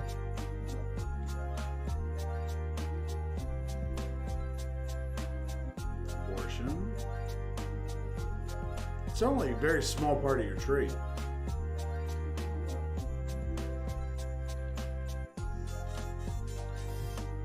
It's your tree, do you think? But we already saw them. You don't have to go over them again. It's your tree. Put on it what you want. Put a dick on my tree once. Semi-automatic weapon. Let's talk about it. Republican Congressman Tom Massey of Kentucky thought it would be funny to do apparently his Christmas card this year with his entire family holding semi-automatic weapons. Mm-hmm. Funny. I was particularly horrified by the weapon that the congressman himself is holding. Nice. Look at this thing. It's absolutely ridiculous. And it still fires the same amount of rounds as everything else. But you wouldn't know that because you're a little bitch. He looks like he's carrying a machine gun. But it's not because it's semi-automatic. What? You wouldn't know that because it's semi-automatic. Semi-automatic means one bullet per trigger pull. Does not matter how intimidating the gun looks. In front of a Christmas tree. I show you this because it's weird, and it's... Now let me be real. This is weird. Like if you're one of those gun lovers, look. I love guns. I have multiple guns. Come in my house, you will get shot full of all kinds of hot shit. But this is still weird. Really screwed up. Well, I wouldn't say it's screwed up, but it is weird. Like this shit is creepy as fuck. Like this family seems creepy. Whether you're a gun nut, whether you treat guns as a fetish or what, that's your own private business. I don't care what people do in the privacy of their own bedroom. But to bastardize Christmas. Stop it. We've already bastardized Christmas. We turned it into a gift-giving holiday when it was supposed to be the rebirth of Christ. To pose in front of a Christmas tree. Stop acting like the Christmas tree is a sacred fucking ornament. With weapons like this, with weapons of war. These are literally weapons of war. No, they're not. They're all semi-automatic. You said it yourself. They are semi-automatic, which means one trigger pull, one bang, one bullet. Doesn't matter how intimidating the gun looks. Doesn't matter that she's got one that looks like it's not a big deal. He's got one that looks like it's a fucking gangster-ass weapon. They are all semi-automatic, meaning one trigger pull, one bang, one bullet. They're all the same. The thing he's carrying, that is a weapon of war. It's not a hunting weapon. Well, I wouldn't hunt with that either. It's too fucking heavy. Like, that's the only reason I would hunt with it. It's entirely too heavy. That is a weapon that troops use to go and kill each other. No, it's not. When we go to war, our shit's automatic because we will fuck shit up with that gun. Can I ask what the difference between me, nem, ner, and them, they, them pronouns are in relation to being genderqueer? Let's see. So there's not a huge difference besides that's what I'm comfortable with. Cool. Plenty Okay. of genderqueer people use they, them pronouns. Most genderqueer people use they, them pronouns. But sometimes we find sets that work better for us, and that's what Neenem Near is for me. This is not disrespectful. This is lovely. You can Google it as well, but here's one sentence. Nee went to the market with near friends who love Nem. Nee went to the market with near friends who love Nem. I hope this helps. That wasn't a bad video. She was explaining shit. I teach high school, and most days of the week I come to school in stilettos. I get to stand at about 6'6". 6'6". You're a bad motherfucker. And I'm gonna give him credit. Stilettos, like I've worn heels for the Red Dress Run in New Orleans. Let me tell you, like, if you don't understand the struggle that women go through with heels, wear them. Try them out. Like, go to the Red Dress Run in New Orleans, wear them. It is a whole new world of problems. Like, oh my God. Like, I've worn them. Like, there are pictures of me on the internet from the Red Dress Run, and it is a scantily red dress. Let me tell you, because at the time, I was like, I had a six-pack. I was fucking shredded. I was super fit in the Army, and I went to the Red Dress Run. And I'll tell you, I look fucking sexy. But I wore heels because I wanted to, like, make a statement about it. And, that was a mistake. Stilettos are no joke. Good for him being able to rock stilettos. And the reason why is so I can create an explicitly queer space for all of my students. See, that's where that's the problem is, don't do it for other people. Do it for you. Like, if it's what makes you feel like you want to be, I support you. Like, if you're like, I want to wear stilettos as a man because I want to feel as a woman, cool. Rock your stiletto. Like, those are legit. You know how hard those are to walk in? It is super fucking difficult. Although he does have a huge, if you look here, he has a huge foot space, which this is where he's putting all his weight. Because if you put your weight here, you're fucked.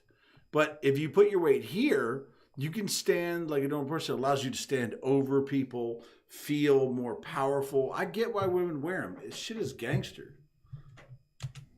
That way they know that this place is a place for them. No, do it for you.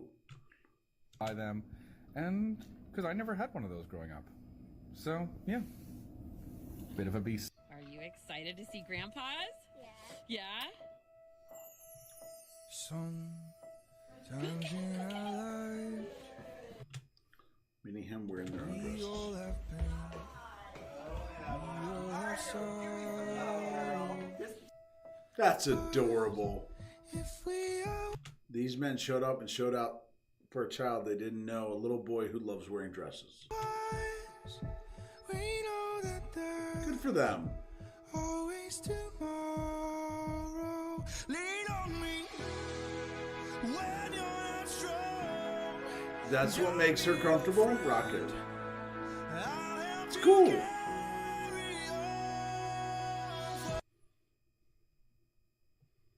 Okay, I don't really have a problem with that. Like, whatever.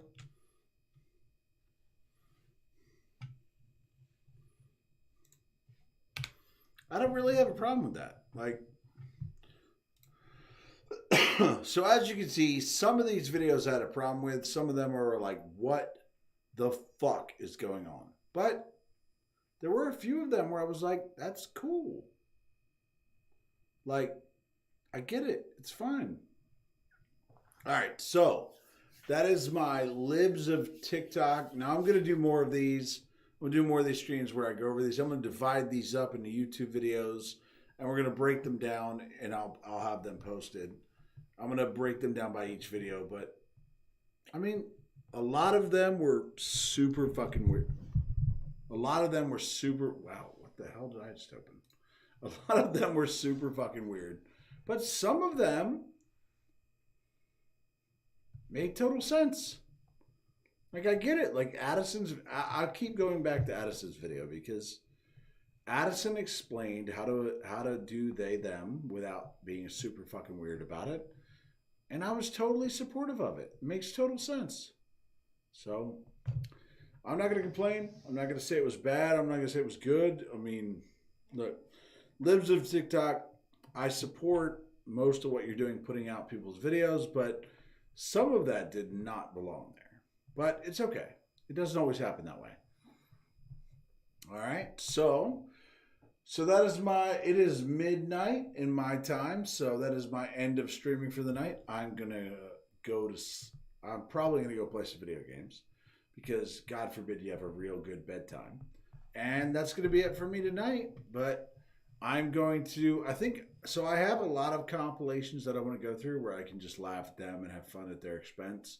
Because that's the beauty of it, is there's a never-ending string of videos where I can have fun at people's expense. And like laughing at other people, awesome. I'm sure somebody's got something out there of me making fun of me, but but I haven't seen it yet, so it's okay. But I will make more videos, and I hope you all enjoyed this video. Hopefully it didn't lead to any hate or any problems with people, because that's not what I want.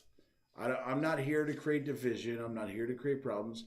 I'm here to have fun, laugh at other people's videos, laugh at weird shit that happens, and make sure we all have a good time. All right. So regardless of the gender of the person you're around, tell them you love them. Make sure that they know that you love them, because we all need that in this world from the people that we rely on. So I hope you all stay amazing to the people that are amazing. And I hope you treat the pieces of shit like pieces of shit. And I wish you all the best. You have an amazing night. All right? Love everyone. Have a great night.